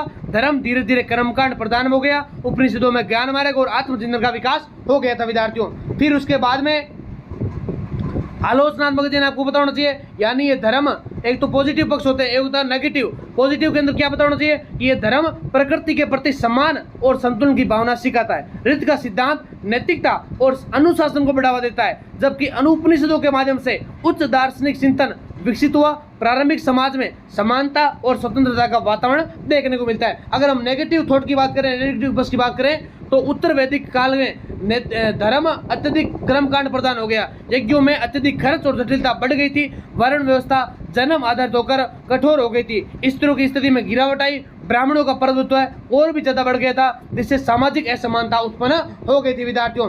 फिर बात करें इसके निष्कर्ष की, तो इसका निष्कर्ष यह है कि अंततः कहा जा सकता है कि वैदिक धर्म भारतीय संस्कृति की आधारशिला है, जिसने धार्मिक, सामाजिक और दार्शनिक विचारों को दिशा प्रदान की। यह धर्म प्रारंभ में सरल, शक्ति प्रकृति प्रधान और नैतिक मूल्यों पर आधारित था, लेकिन समय के साथ इसमें जटिलता और असमानता भी विकसित हो गई थी। फिर भी वैदिक धर्मों का योगदान अत्यंत महत्वपूर्ण है, क्योंकि इसी से आगे चलकर उपनिषद, जैन, बौद्ध, भक्ति परंपराओं का विकास हुआ और ये धर्म भारतीय संस्कृति की निरंतरता और विकास का मूल स्रोत माना जाता है। तो विद्यार्थियों, क्लास कैसी लग रही है आपको कमेंट करते रहिए साथ साथ में। तो जिन विद्यार्थियों ने भी अभी इस क्लास को लाइक नहीं किया, तो जल्दी से सभी विद्यार्थी क्लास को लाइक कर दें, ताकि आपका सपोर्ट हमें मिलता रहे विद्यार्थियों। साथ में चैनल को सब्सक्राइब जितने भी विद्यार्थी देख रहे हैं जरूर करें, ताकि आपको जियोग्राफी की या कोई भी क्लासेस जो आपके लिए अपलोड कर रखी है आपको जल्दी से मिलती रहे। आपको शॉर्ट वीडियो साथ में क्वेश्चन भी डालते रहेंगे, आप वो भी आपको देखते रहने, इस क्लास को कंटिन्यू देखते रहे विद्यार्थियों। तीसरा क्वेश्चन है विद्यार्थियों कि जैन धर्म एवं बौद्ध धर्म के सिद्धांतों की तुलना करते हुए भारतीय संस्कृति पर उसके प्रभावों का विश्लेषण कीजिए। तो भारतीय इतिहास में जैन धर्म और बौद्ध धर्म दो ऐसे महत्वपूर्ण धार्मिक दार्शनिक आंदोलन है, जिन्होंने न केवल तत्कालीन वैदिक परंपरा को चुनौती दी, बल्कि भारतीय संस्कृति को नई दिशा भी प्रदान की थी। ये दोनों धर्म लगभग 6वीं शताब्दी ईसा पूर्व में विकसित हुए, जब समाज में ब्राह्मणवादी कर्मकांड, यज्ञ प्रदान व्यवस्था और सामाजिक असमानताएं बढ़ रही थी। ऐसे समय में इन दोनों धर्मों ने सरलता, नैतिकता और मानवीय मूल्यों पर आधारित जीवन पद्धति प्रस्तुत की थी। फिर जैन धर्म के प्रवर्तक महावीर स्वामी माने जाते हैं, जबकि बौद्ध धर्म के संस्थापक गौतम बुद्ध माने जाते हैं। तो दोनों ने अपने अपने तरीके से जीवन के दुखों से मुक्ति का मार्ग बताया और समाज में सुधार की दिशा में महत्वपूर्ण योगदान दिया था। बात करेंगे जैन धर्म और बौद्ध धर्म के सिद्धांतों की तुलना की, तो पहला पॉइंट आता है मूल उद्देश्य और दर्शन। क्या है मूल उद्देश्य और दर्शन की बात करें तो जैन धर्म और बौद्ध धर्म दोनों का मुख्य उद्देश्य मनुष्य को जन्म मरण के चक्कर से मुक्त कर मोक्ष या निर्वाण की प्राप्ति कराना था। यानी जैन धर्म ने आत्मा जीव को शाश्वत माना है और मोक्ष प्राप्ति के लिए आत्मा का शुद्ध होना आवश्यक बताया है। इसके विपरीत बौद्ध धर्म ने अनात्मवाद का सिद्धांत दिया, जबकि इसमें स्थायी आत्मा के अस्तित्व को निकाला गया है विद्यार्थियों। फिर इस प्रकार जैन धर्म के आत्मा के अस्तित्व को स्वीकार करता है, जबकि बौद्ध धर्म उसे नकारते हुए अनुभव एवं चेतना पर बल देता है विद्यार्थियों। दूसरा पॉइंट है अहिंसा का सिद्धांत। तो अहिंसा का सिद्धांत क्या बताता है तो जैन धर्म का सबसे मजबूत सिद्धांत है अहिंसा, जिसे अत्यंत कठोर रूप में अपनाया गया। जैन धर्म के अनुसार किसी भी जीव, चाहे वह सूक्ष्म हो या स्थूल हो, उसको हानि पहुंचाना पाप बताया गया। बौद्ध धर्म में भी अहिंसा को महत्व दिया गया, लेकिन यह जैन धर्म जितना कठोर नहीं है। बौद्ध धर्म मध्यम मार्ग अपनाने की बात करता है, जिसमें अत्यधिक कठोरता या भोग विलास दोनों से बचने की सलाह दी जाती है। तीसरा पॉइंट आता है त्रिरत्न या अष्टांगिक मार्ग। ये भी आपको पता होना चाहिए त्रिरत्न क्या होता है या अष्टांगिक मार्ग क्या होता है विद्यार्थियों। तो जैन धर्म ने मोक्ष प्राप्ति के लिए त्रिरत्न, एक तो सम्यक दर्शन, सम्यक ज्ञान, सम्यक चरित्र, तीन प्रकार के जो रत्न है, एक तो सम्यक दर्शन, सम्यक ज्ञान और सम्यक चरित्र को आवश्यक माना गया है। जबकि बौद्ध धर्म में एक तो अष्टांगिक मार्ग, दोनों ध्यान रखना बात, जो जैन धर्म उसमें तो त्रिरत्न है, जबकि बौद्ध धर्म में अष्टांगिक मार्ग है। क्या ना मार्ग कौन कौन से? सम्यक दृष्टि, सम्यक संकल्प, सम्यक वाणी, सम्यक कर्म, सम्यक आजीविका, सम्यक प्रयास, सम्यक स्मृति, सम्यक समाधि, उसको निर्वाण प्राप्ति का साधन माना गया है। फिर दोनों ही मार्ग नैतिकता और आत्म संयम पर आधारित है, परंतु बौद्ध धर्म का मार्ग अधिक व्यवस्थित और व्यवहारिक माना गया है विद्यार्थियों। चौथा पॉइंट है कर्म और पुनर्जन्म। क्या है कर्म और पुनर्जन्म? तो दोनों धर्म कर्म और पुनर्जन्म के सिद्धांत को स्वीकार करते हैं। जैन धर्म में कर्म को एक भौतिक तत्व माना गया है, जो आत्मा से जुड़ जाता है और उसे बंधन में डालता है विद्यार्थियों। दोनों धर्म में कर्म को मानसिक और नैतिक क्रिया के रूप में देखा गया है, जो व्यक्ति के भविष्य को प्रभावित करता है। ईश्वर के प्रति दृष्टिकोण की बात करें तो इसके अंदर भी अलग अलग मत है, क्योंकि जैन धर्म में सृष्टि के रचयिता के रूप में किसी ईश्वर को स्वीकार नहीं किया। यानी जो जैन धर्म है उसके अंदर सृष्टि के रचयिता के रूप में किसी भी ईश्वर को स्वीकार नहीं किया गया। बल्कि बौद्ध धर्म में ईश्वर की अवधारणा को महत्व नहीं दिया गया, बल्कि बुद्ध ने मानव के प्रयास और आत्मज्ञान को प्रमुख माना है। उसके बाद इन दोनों में कुल नास्तिक प्रवृत्ति के अगला पॉइंट आता है जीवन शैली और आचार। तो जैन धर्म अत्यंत कठोर तपस्या, व्रत और संयम पर आधारित है। इसमें साधुओं के लिए कठोर नियम है, जबकि बौद्ध धर्म मध्यम मार्ग को अपनाने की बात करता है, जिसमें न तो अत्यधिक तपस्या है और न ही भोग विलास। ये आम जन के अधिक व्यवहारिक और सरल माना गया है। फिर अगला, भारतीय संस्कृति पर इसका प्रभाव क्या पड़ता है, इम्पैक्ट क्या पड़ता है इंडियन कल्चर पर।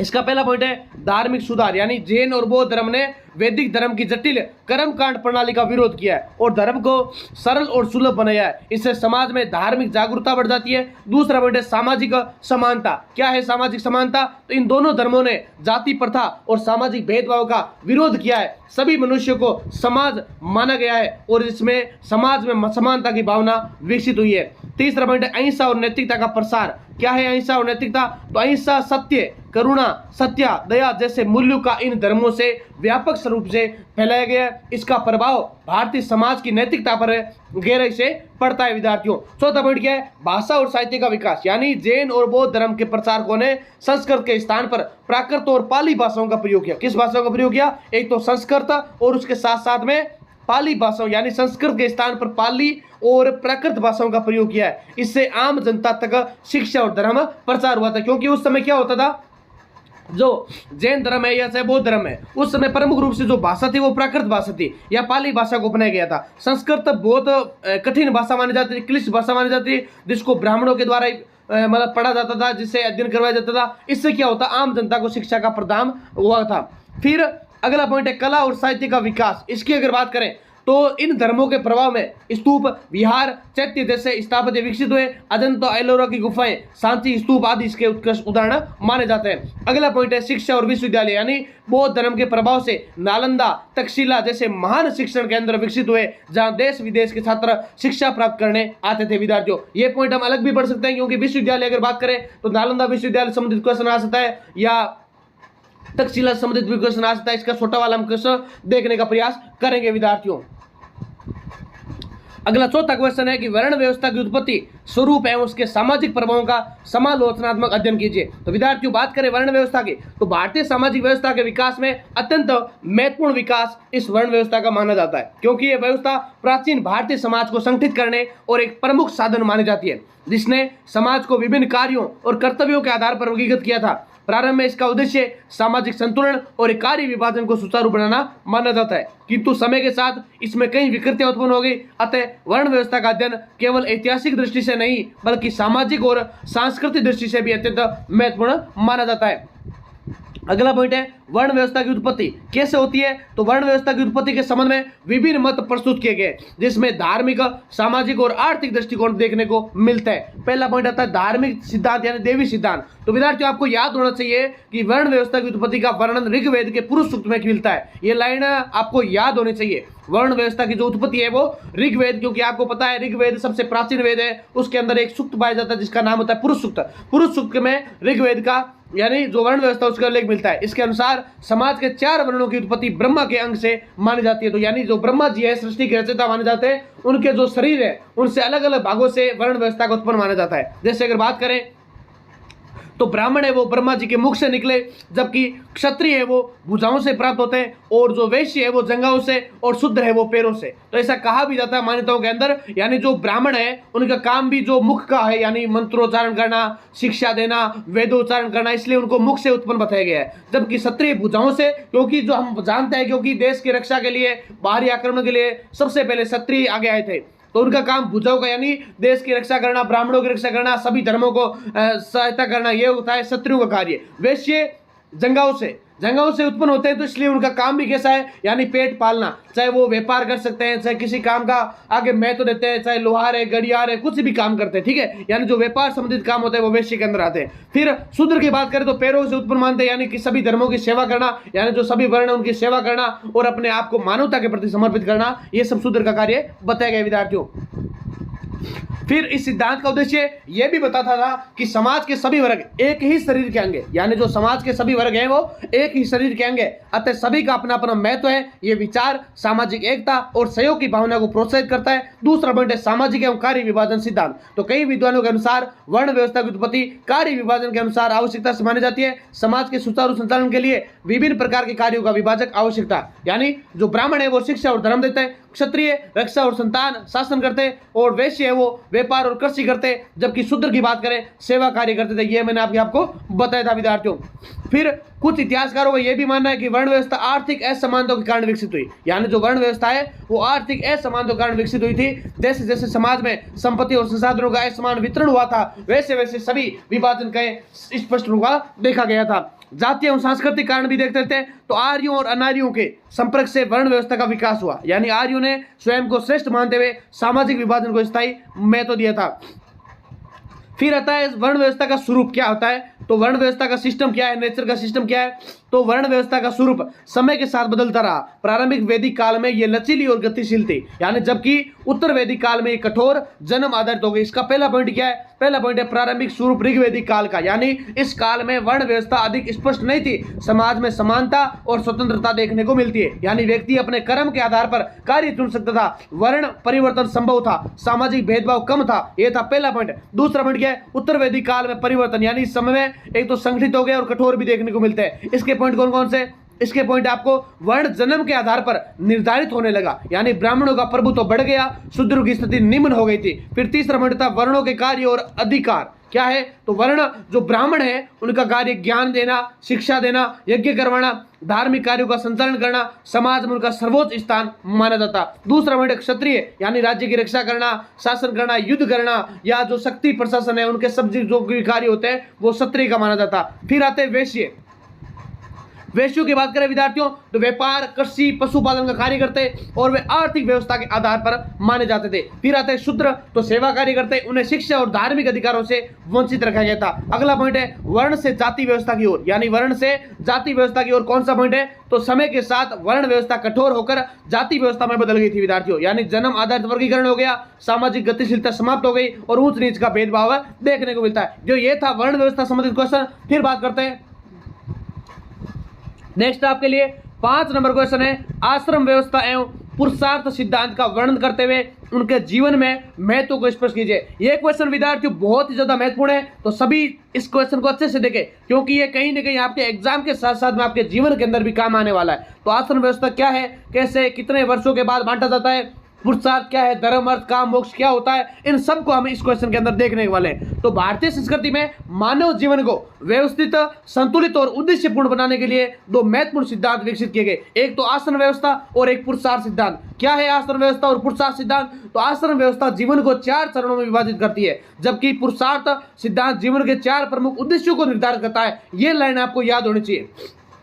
यानी जो आश्रम व्यवस्था है वो तो जीवन को 4 भागों में बांटती है, चाहे वो गृहस्थ आश्रम है या चाहे वह संन्यास आश्रम है, ब्रह्मचर्य आश्रम है या वानप्रस्थ आश्रम है। ये 4 आश्रम है, हम इसको डिटेल में पढ़ने वाले हैं। और जो ये पुरुषार्थ होता है यानी धर्म, अर्थ, काम, मोक्ष, कैसे व्यक्ति कौन सा पुरुषार्थ कब निभाता है उसकी भी हम चर्चा करने वाले विद्यार्थियों। तो पहले बात करेंगे आश्रम व्यवस्था की, यानी आश्रम व्यवस्था के अंतर्गत मानव जीवन को 4 चरणों में विभाजित करता है। यानी ब्रह्मचर्य आश्रम शुरुआत के अंदर आता है, फिर मध्य में गृहस्थ आश्रम आता है, उसके बाद वानप्रस्थ आश्रम आता है, फिर संन्यास आश्रम अंतिम में आ जाता है विद्यार्थियों। तो प्रत्येक आश्रम का अपना विशिष्ट महत्व और योगदान माना गया है। सबसे पहले बात करेंगे ब्रह्मचर्य आश्रम की।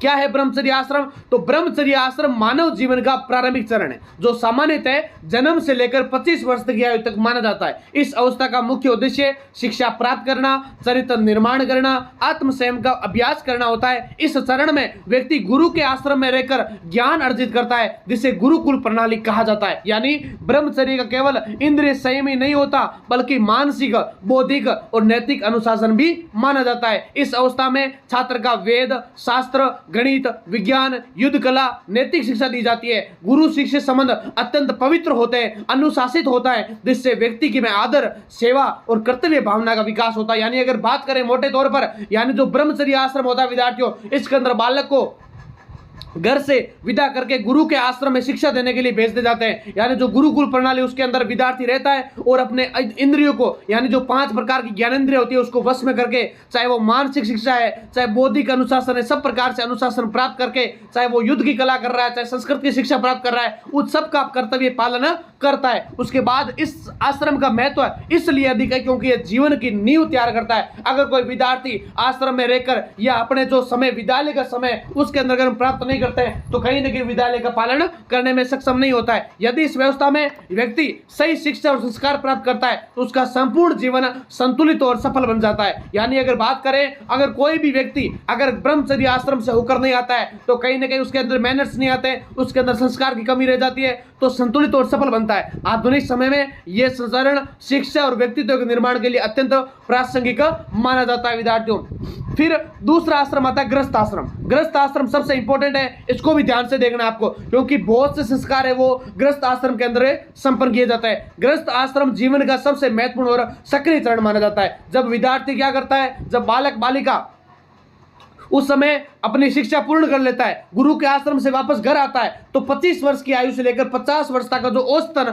आयु होती है उसके समय गृहस्थ आश्रम चलता है। इस अवस्था में व्यक्ति विवाह करता है, परिवार का निर्माण करता है, समाज के आर्थिक और सामाजिक दायित्वों को पूरा करता है, चाहे वो माता पिता के कर्तव्य है, चाहे वो ऋषि ऋण है, चाहे अपने पत्नी धर्म का पालन यानी पति व्रत का पालन करता है। गृहस्थ आश्रम को सभी आश्रमों का आधार माना जाता है। यानी अगर ये छोटा वाला क्वेश्चन आ जाए, जो सभी आश्रम है उनका आधार आश्रम कौन सा होता है, तो गृहस्थ आश्रम होता है, क्योंकि यही आश्रम होता है जहां तीनों आश्रमों का पालन पोषण किया जाता है। इस चरण में व्यक्ति धर्म अर्थ काम 3 प्रकार के पुरुषार्थों का चरण करता है। ये क्वेश्चन भी कई बार पूछा जाता है कंपटीशन के एग्जाम में कि धर्म अर्थ काम जो 3 प्रकार के पुरुषार्थ होते हैं उसका पालन किस पुरुषार्थ में यानी आश्रम में किया जाता है, तो गृहस्थ आश्रम में। बाकी जो चौथा रह जाता है मोक्ष, जो जब व्यक्ति की मृत्यु होती है या किसी इंसान की मृत्यु होती है तब वो आश्रम पूरा होता है पुरुषार्थ। वे अपनी आजीविका कमाता है, यानी जो अपने व्यापार को चलाने के लिए, अपने काम को करने के लिए, अपनी आजीविका घर को चलाने के लिए वो काम करता है, परिवार की देखभाल करता है, अपने बाल बच्चों का पालन करता है, समाज के प्रति अपने कर्तव्यों का पालन करता है। ये सब गृहस्थ आश्रम के अंदर आते हैं। इस आश्रम में दान यज्ञ अतिथि सत्कार, अगर हमारे घर पर कोई आते हैं तो वसुदेव कुटुंब की भावना यानी भाईचारे की भावना, सभी के प्रति दया,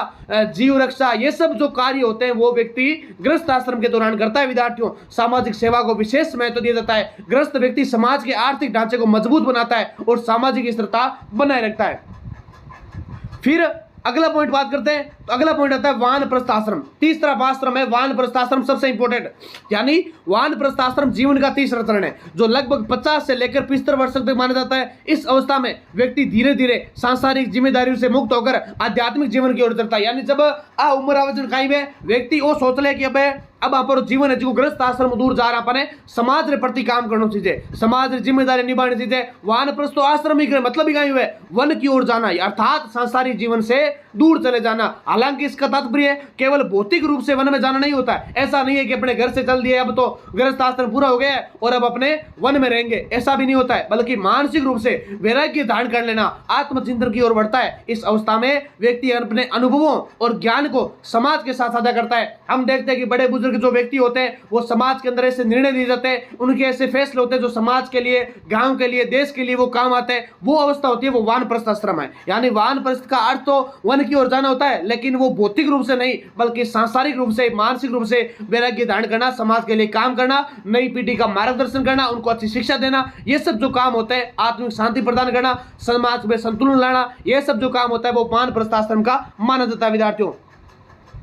फिर वानप्रस्थ आश्रम का मतलब महत्व यह भी होता है कि यह जीवन के संक्रमण काल को संतुलित बनाता है। यानी ये व्यक्ति को धीरे धीरे सांसारिक मोह माया से दूर करता है और आध्यात्मिकता की ओर, धर्म की ओर, आध्यात्मिकता की ओर, अपने मन को चित्त लगाने की ओर, आधुनिक समय में इसे सेवानिवृत्ति के बाद का जीवन कहा जाता है, जहां व्यक्ति समाज सेवा और आत्म विकास में समय देता है। अगला जो लास्ट आश्रम आता है वो आता है संन्यास आश्रम। कौन सा है? संन्यास आश्रम। इसके अंदर व्यक्ति क्या करता है? संन्यास आश्रम जीवन का अंतिम और सर्वोच्च चरण है, जिसमें व्यक्ति सभी सांसारिक बंधनों का त्याग करता है, पूर्णतः आध्यात्मिक जीवन को अपनाता है। और यह अवस्था लगभग 75% के बाद, यानी जो व्यक्ति जब 75 साल का हो जाता है तब वो प्राप्त कर लेता है विद्यार्थियों।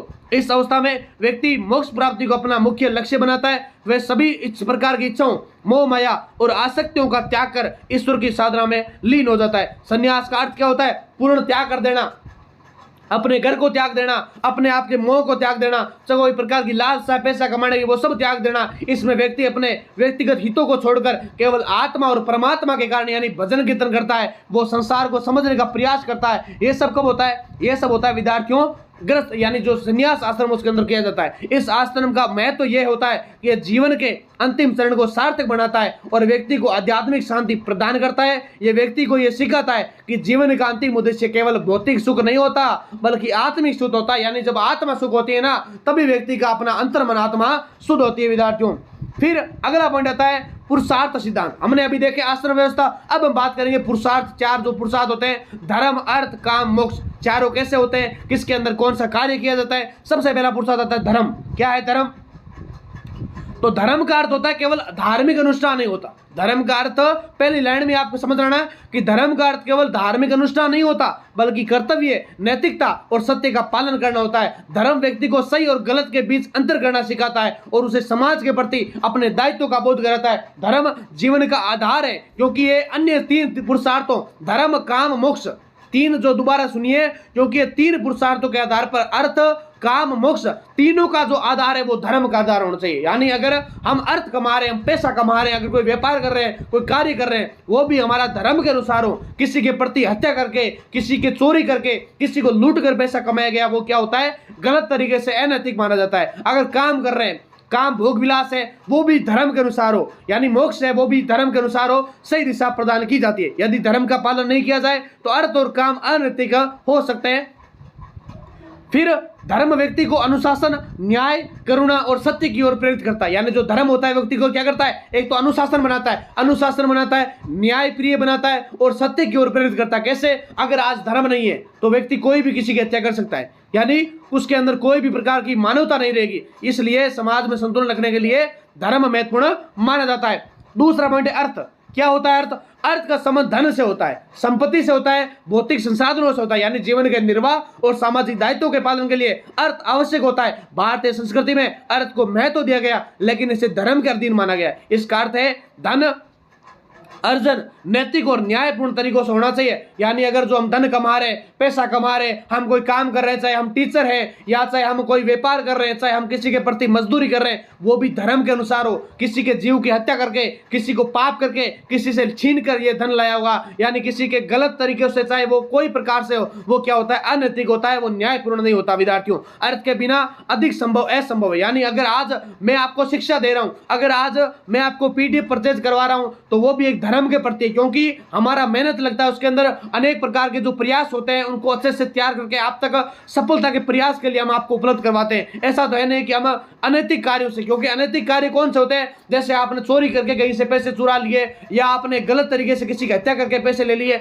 वो क्या होता है? वो होता है अनैतिक कार्य। अर्थ के बिना जीवन असंभव है, लेकिन इसका अत्यधिक मोह भी हानिकारक होता है। यानी जो पैसा है ना, अत्यधिक अगर हम उसका मोह करेंगे तो भी क्या होता है? वो कहा गया है ना, कलयुग के अंदर क्या है? धन का वास है। अगर ज्यादा धन आ जाता है तो उसके अंदर अहंकार आता है और उसका सर्वनाश भी हो जाता है। इसलिए अर्थ का संतुलित उपयोग आवश्यक माना गया है। फिर तीसरा पॉइंट सबसे इंपॉर्टेंट है काम। क्या है काम? काम का अर्थ इच्छाओं, भावनाओं और आनंद से, जो व्यक्ति की इच्छा होती है, जो काम होता है, जो आनंद प्राप्त करने की जो इच्छा, इसमें प्रेम, सौंदर्य, कला, भौतिक सुख शामिल होता है। यानी भारतीय संस्कृति में काम को जीवन का आवश्यक अंग माना गया है, लेकिन इसे धर्म के नियंत्रण में रखा गया है। इसका उद्देश्य जीवन को आनंदमय और संतुलित बनाना माना गया है। चाहे वो आपकी शादी से संबंधित हो, चाहे आपके भोग विलास से संबंधित हो, कोई भी काम का अर्थ मान सकते हैं आप, तो उसका जो उद्देश्य होता है वो जीवन को आनंदमय और संतुलित बनाना है, न कि गलत कार्य के लिए। यानी काम का महत्व यह भी है कि यह जीवन में संतोष और खुशी लाता है, लेकिन इसका अतिरेक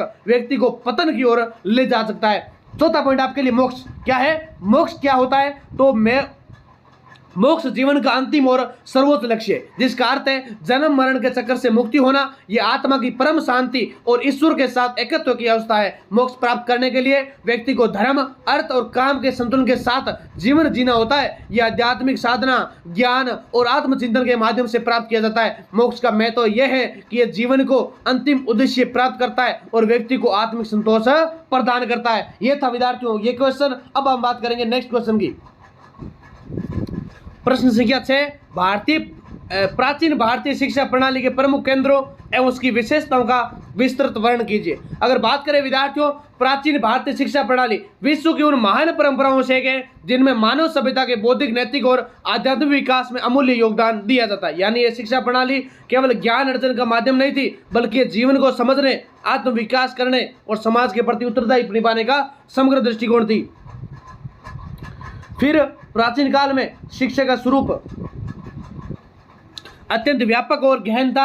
इसमें वेद, उपनिषद, दर्शन, व्याकरण, गणित और खगोल शास्त्र, चिकित्सा, युद्ध कला, संगीत, कला आदि के विषयों का अध्ययन करवाया जाता। इस प्रणाली के अंतर्गत अनेक महान शिक्षा केंद्र विकसित हुए जो भारत नहीं बल्कि विश्व भर में प्रसिद्ध माने जाते हैं। तो कुछ शिक्षा केंद्र है जिनका अपने को विस्तृत अध्ययन करना है।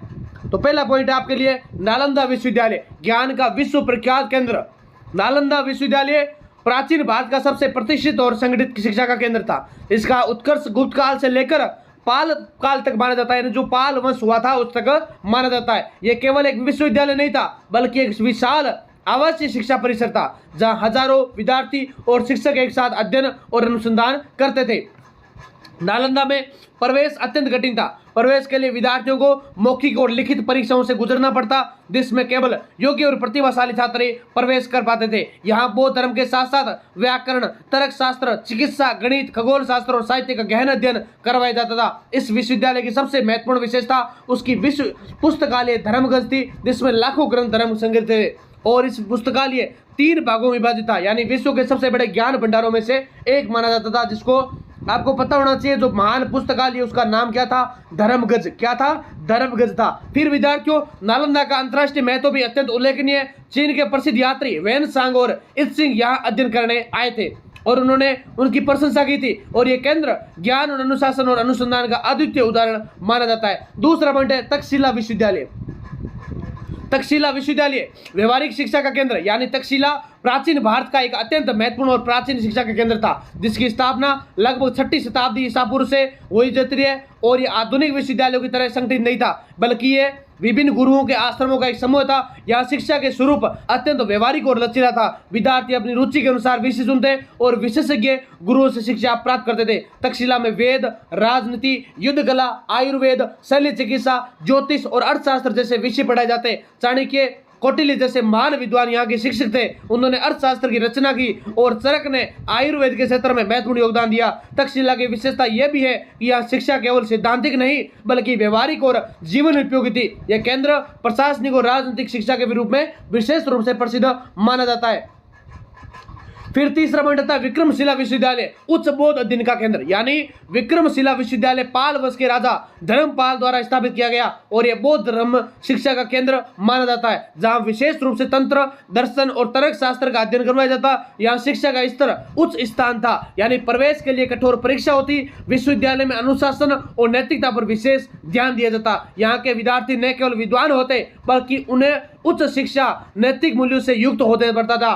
चौथा पॉइंट है वल्लभी विश्वविद्यालय। वल्लभी विश्वविद्यालय प्रशासनिक केंद्र की बात करें तो वल्लभी विश्वविद्यालय पश्चिमी भारत का एक प्रमुख शिक्षा केंद्र था, जहां बौद्ध धर्म के साथ साथ प्रशासन, राजनीति और अर्थशास्त्र की शिक्षा दी जाती। और ये विश्वविद्यालय विशेष रूप से उन विद्यार्थियों के लिए प्रसिद्ध था जो प्रशासनिक सेवाओं में जाना जाते थे और यहाँ शिक्षा का स्वरूप व्यवहारिक और राज्य प्रबंधन पर आधारित माना जाता विद्यार्थियों। फिर अगला शिक्षा का केंद्र है काशी। तो काशी प्राचीन काल से ज्ञान और धर्म का प्रमुख केंद्र है। यहाँ वेद, उपनिषद, दर्शन, ज्योतिष, आयुर्वेद का अध्ययन होता। यहाँ की शिक्षा प्रणाली ब्राह्मणों द्वारा यानी ब्राह्मणों के द्वारा परंपरा पर आधारित थे और ये धार्मिक एवं दार्शनिक चिंतन का प्रमुख कारण मानी जाती है। फिर अगला छठा पॉइंट है उज्जैन। उज्जैन खगोल और गणित का केंद्र है। उज्जैन खगोल शास्त्र के गणित के प्रसिद्ध है। यहाँ ज्योतिष और खगोल विज्ञान का गहन अध्ययन करवाया जाता और ये केंद्र वैज्ञानिक दृष्टिकोण और गणनात्मक ज्ञान के विकास के लिए महत्वपूर्ण था। अगला 7वां पॉइंट है गुरुकुल प्रणाली शिक्षा की मूल आधारशिला। कैसे? तो गुरुकुल प्रणाली प्राचीन भारतीय शिक्षा का आधार थी, जिसमें विद्यार्थी गुरु के आश्रम में रहकर शिक्षा प्राप्त करता और ये प्रणाली शिक्षा केवल पुस्तकीय नहीं बल्कि जीवन उपयोगी और व्यवहारिक थी। विद्यार्थी आत्मनिर्भरता, अनुशासन, सेवा और नैतिकता सीखते। गुरु शिष्य संबंध अत्यंत पवित्र और समानतापूर्ण होता था विद्यार्थियों।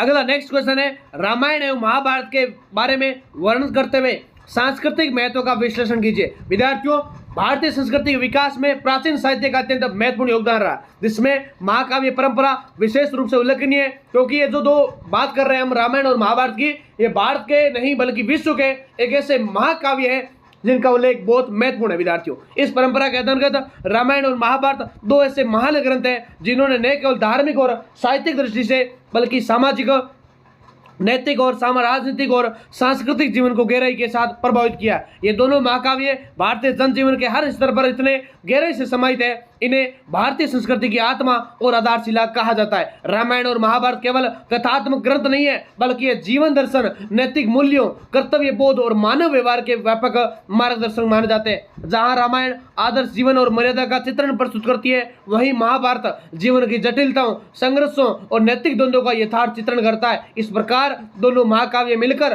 भारतीय संस्कृति को एक संतुलित और समग्र दृष्टिकोण प्रदान करते हैं। अगला पॉइंट है रामायण का स्वरूप, विषय वस्तु। अगर बात करें रामायण की, तो रामायण के अंदर आपको क्या क्या बात याद रहनी चाहिए। रामायण के रचयिता महर्षि वाल्मीकि माने जाते हैं। यह संस्कृत भाषा में रचित एक प्राचीन महाकाव्य है, जिसमें लगभग 24,000 श्लोक है। कितना विद्यार्थियों? 24,000 श्लोक है और इसे 7 कांडों में विभाजित किया गया है।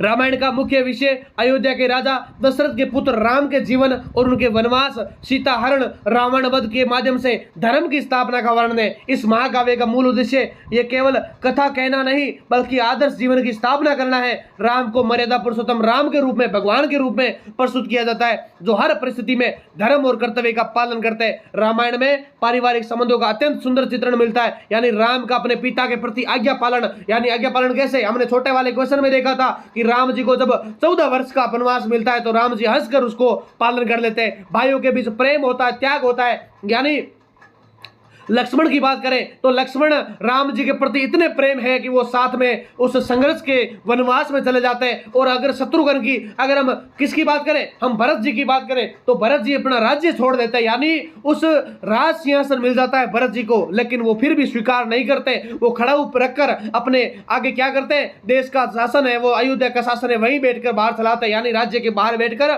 खड़ू के द्वारा देश का शासन चलाते हैं। फिर पति पत्नी के संबंधों में निष्ठा और समर्पण देखने को मिलता है। यानी जो सीता महलों की रानी राजा जनक के दरबार में रहती थी, जिसको कांटा तो दूर, अगर वहां पर कोई भी पत्थर छोटा सा भी मिल जाता तो भी वो इतना महसूस नहीं था। और आज वो सीता जी अपने पति के पत्नी थी, प्रेम निष्ठा, और आज उतने स्वामी भाव के व्यक्ति होकर आज वो इस जंगल में वनवास में वो साथ में चल रही है। उसकी स्थापना भी आपको देखनी चाहिए। ये ग्रंथ आदर्शों की स्थापना करता है, समाज को सिखाता है कि व्यक्ति को अपने कर्तव्यों का पालन हर परिस्थिति में करना चाहिए, चाहे परिस्थिति कितनी भी कठोर क्यों न हो, आपको स्वीकार करना चाहिए।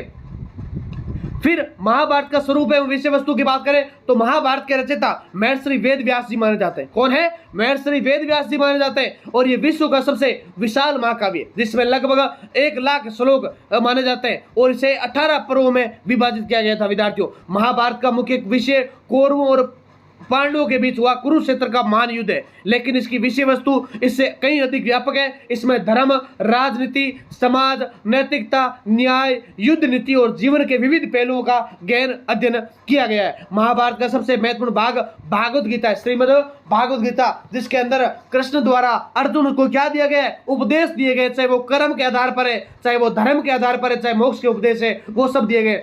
यह भी आपको पता होना चाहिए, महाभारत का जो प्राचीन नाम था वो जय संहिता था, जिसके अंदर अनेक प्रकार के श्लोक थे। फिर वो बड़ा महाकाव्य बन जाता है, वो महाभारत का रूप ले लेता है। तो ऐसी भी मान्यता देखते हैं, क्योंकि जो महाभारत के रचयिता हैं वो तो महर्षि वेद व्यास जी माने जाते हैं, लेकिन आपको कहीं ना कहीं यह भी पता होना चाहिए कि महाभारत को किसने लिखा था। तो आप कमेंट के अंदर बता सकते हैं कि महाभारत को किसने लिखा था। तो मैं बता देता हूं, महाभारत को भगवान श्री गणेश जी ने लिखा था। गणेश जी क्या करते हैं, जब महर्षि वेद व्यास जी बताते हैं तो वो अपने दांत से तोड़कर, वो पंख से या दांत से वो पूरी महाभारत को लिखते हैं। विद्यार्थियों, ऐसा हमें सुनने को मिलता है।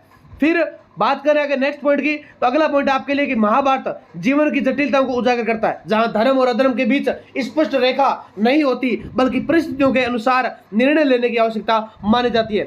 अगला पॉइंट है रामायण और महाभारत का सांस्कृतिक महत्व। पहला पॉइंट क्या है? नैतिकता और जीवन मूल्यों की स्थापना। कैसे? इस महाकाव्यों में भारतीय समाज को नैतिकता और जीवन मूल्यों का एक महत्वपूर्ण मजबूत आधार प्रदान किया गया। यानी रामायण में सत्य, त्याग, कर्तव्य और आदर्शों का पालन प्रमुख है। राम का जीवन यह सिखाता है कि व्यक्ति को अपने व्यक्तिगत सुख से अधिक समाज और धर्म को महत्व देना चाहिए। यानी राम क्या सिखाते हैं कि व्यक्ति को अपना सुख छोड़कर समाज के प्रति, अपने धर्म के प्रति महत्व देना चाहिए। जबकि महाभारत में नैतिकता का स्वरूप अधिक जटिल है। इसमें यह बताया गया है कि जीवन में कई बार ऐसी परिस्थितियां आती है जहां सही और गलत का निर्णय कठिन हो जाता है। ऐसे में बुद्धि, विवेक और धर्म के आधार पर निर्णय लेना आवश्यक माना जाता है। फिर दूसरा पॉइंट है धर्म की व्यापक एवं व्यवहारिकता अवधारणा, यानी रामायण और महाभारत दोनों में धर्म की अवधारणा अत्यंत व्यापक है। रामायण में धर्म स्पष्ट और आदर्शवादी रूप में प्रस्तुत किया गया है, जहां व्यक्ति को बिना किसी संशय के धर्म का पालन करना चाहिए। महाभारत में धर्म को व्यवहारिक रूप प्रस्तुत किया गया है, जहां परिस्थितियों के अनुसार धर्म का निर्धारण होता है। इस प्रकार दोनों ग्रंथ मिलकर धर्म की सिद्धांतिक और व्यवहारिक दोनों व्याख्याएं प्रस्तुत करते हैं विद्यार्थियों। फिर अगला पॉइंट आपके लिए तीसरा पॉइंट है सामाजिक संरचना और पारिवारिक जीवन का प्रभाव। तो पारिवारिक जीवन कैसे, इस महाकाव्यों में परिवार और समाज की संरचना का विस्तृत चित्रण मिलता है, यानी परिवार को समाज की मूल इकाई माना जाता है। माता पिता गुरु और बड़ों के प्रति सम्मान मिलता है, भाई भाई के संबंध होते हैं, पति पत्नी के कर्तव्य होते हैं। इन सभी मूल्यों का प्रभाव आज भी भारतीय समाज में रूप से देखा जाता है। अगला पॉइंट क्या है, राजनीतिक और प्रशासनिक विचारधारा, यानी महाभारत में राज्य शासन राजनीति के सिद्धांतों का गहन विश्लेषण होता है। राजधर्म है, चाहे न्याय है, कूटनीति है, या आज भी सिद्धांत जो है राम राज्य के आदर्श पर चलने का प्रस्तुत करते हैं। नेक्स्ट आपके लिए पांचवा पॉइंट है कला साहित्य और परंपराओं का प्रभाव। कला साहित्य और परंपराओं का प्रभाव, यानी रामायण और महाभारत का प्रभाव भारतीय कला और साहित्य का अत्यंत व्यापक है। तो नाटक, संगीत, नृत्य, लोक परंपराएं, मंदिरों की मूर्तिकला और चित्रकला, लोक कथाएं और भक्ति साहित्य, ये सभी इस महाकाव्य से प्रेरित माने जाते हैं विद्यार्थियों। फिर विद्यार्थियों अभी तक भी जिसने वीडियो को लाइक नहीं किया, क्योंकि ये क्लास आपके लिए इतनी महत्वपूर्ण महामैराथन बना रहा हूं। महामैराथन का मतलब भी क्या होता है, एक क्लास के अंदर पूरा का पूरा कवर करवा देना। चाहता तो मैं अलग अलग पार्ट बना देता, लेकिन वो आप तक नहीं पहुंच पाते, क्योंकि ये क्लास सभी विद्यार्थियों तक जाएगी। और हर विद्यार्थी, मुझे विश्वास है, क्योंकि मेरे विद्यार्थी कभी भी गलत नहीं हो सकते, मेरा प्रत्येक विद्यार्थी इस क्लास को शेयर करेगा, ताकि एक क्लास के अंदर पूरा का पूरा मैटर आपको समझा दूं और आपको इसके अलावा कुछ भी नहीं पढ़ना पड़े, चाहे वो 2 घंटे लगे चाहे 2.5 घंटे लगे। जिसने भी पीडीएफ नहीं ली है, जिसको पीडीएफ लेना है, ये नंबर दे रखे हैं, आप मैसेज कर सकते हैं। मात्र शुल्क है, आप उसकी पीडीएफ ले सकते हैं। इंग्लिश मीडियम का कोई विद्यार्थी है तो उसकी पीडीएफ भी अपने पास अवेलेबल होती है। बाकी वीडियो को आप लाइक करते रहें, सपोर्ट करते रहें, आपका प्यार बनाते रहें। आपका एग्जाम हो सकता है कुछ दिन बाद में, या कुछ विद्यार्थी अभी एग्जाम के दिन देख रहे हैं, तो उन सब के लिए क्लास महत्वपूर्ण है। क्लास पूरी देखें, हो सके तो एक साथ देखें, वरना क्लास को अलग अलग भागों के अंदर बांट देख सकते हैं। जितनी क्लास होती है उसको आप पार्ट वाइज डांट लीजिए कि आज अपने को इतनी क्लास देखनी है, कल इतनी देखनी है, परसों इतनी देखनी है। और यदि अगर आपका एग्जाम आज या कल ही है तो इस क्लास को पूरी की पूरी देख के छोड़ दीजिए विद्यार्थियों। बात करते हैं नेक्स्ट क्वेश्चन आपके लिए कि गुप्त काल को भारतीय संस्कृति का स्वर्ण युग क्यों कहा जाता है, विज्ञान एवं दोनों कला के विकास के संदर्भ में स्पष्ट कीजिए।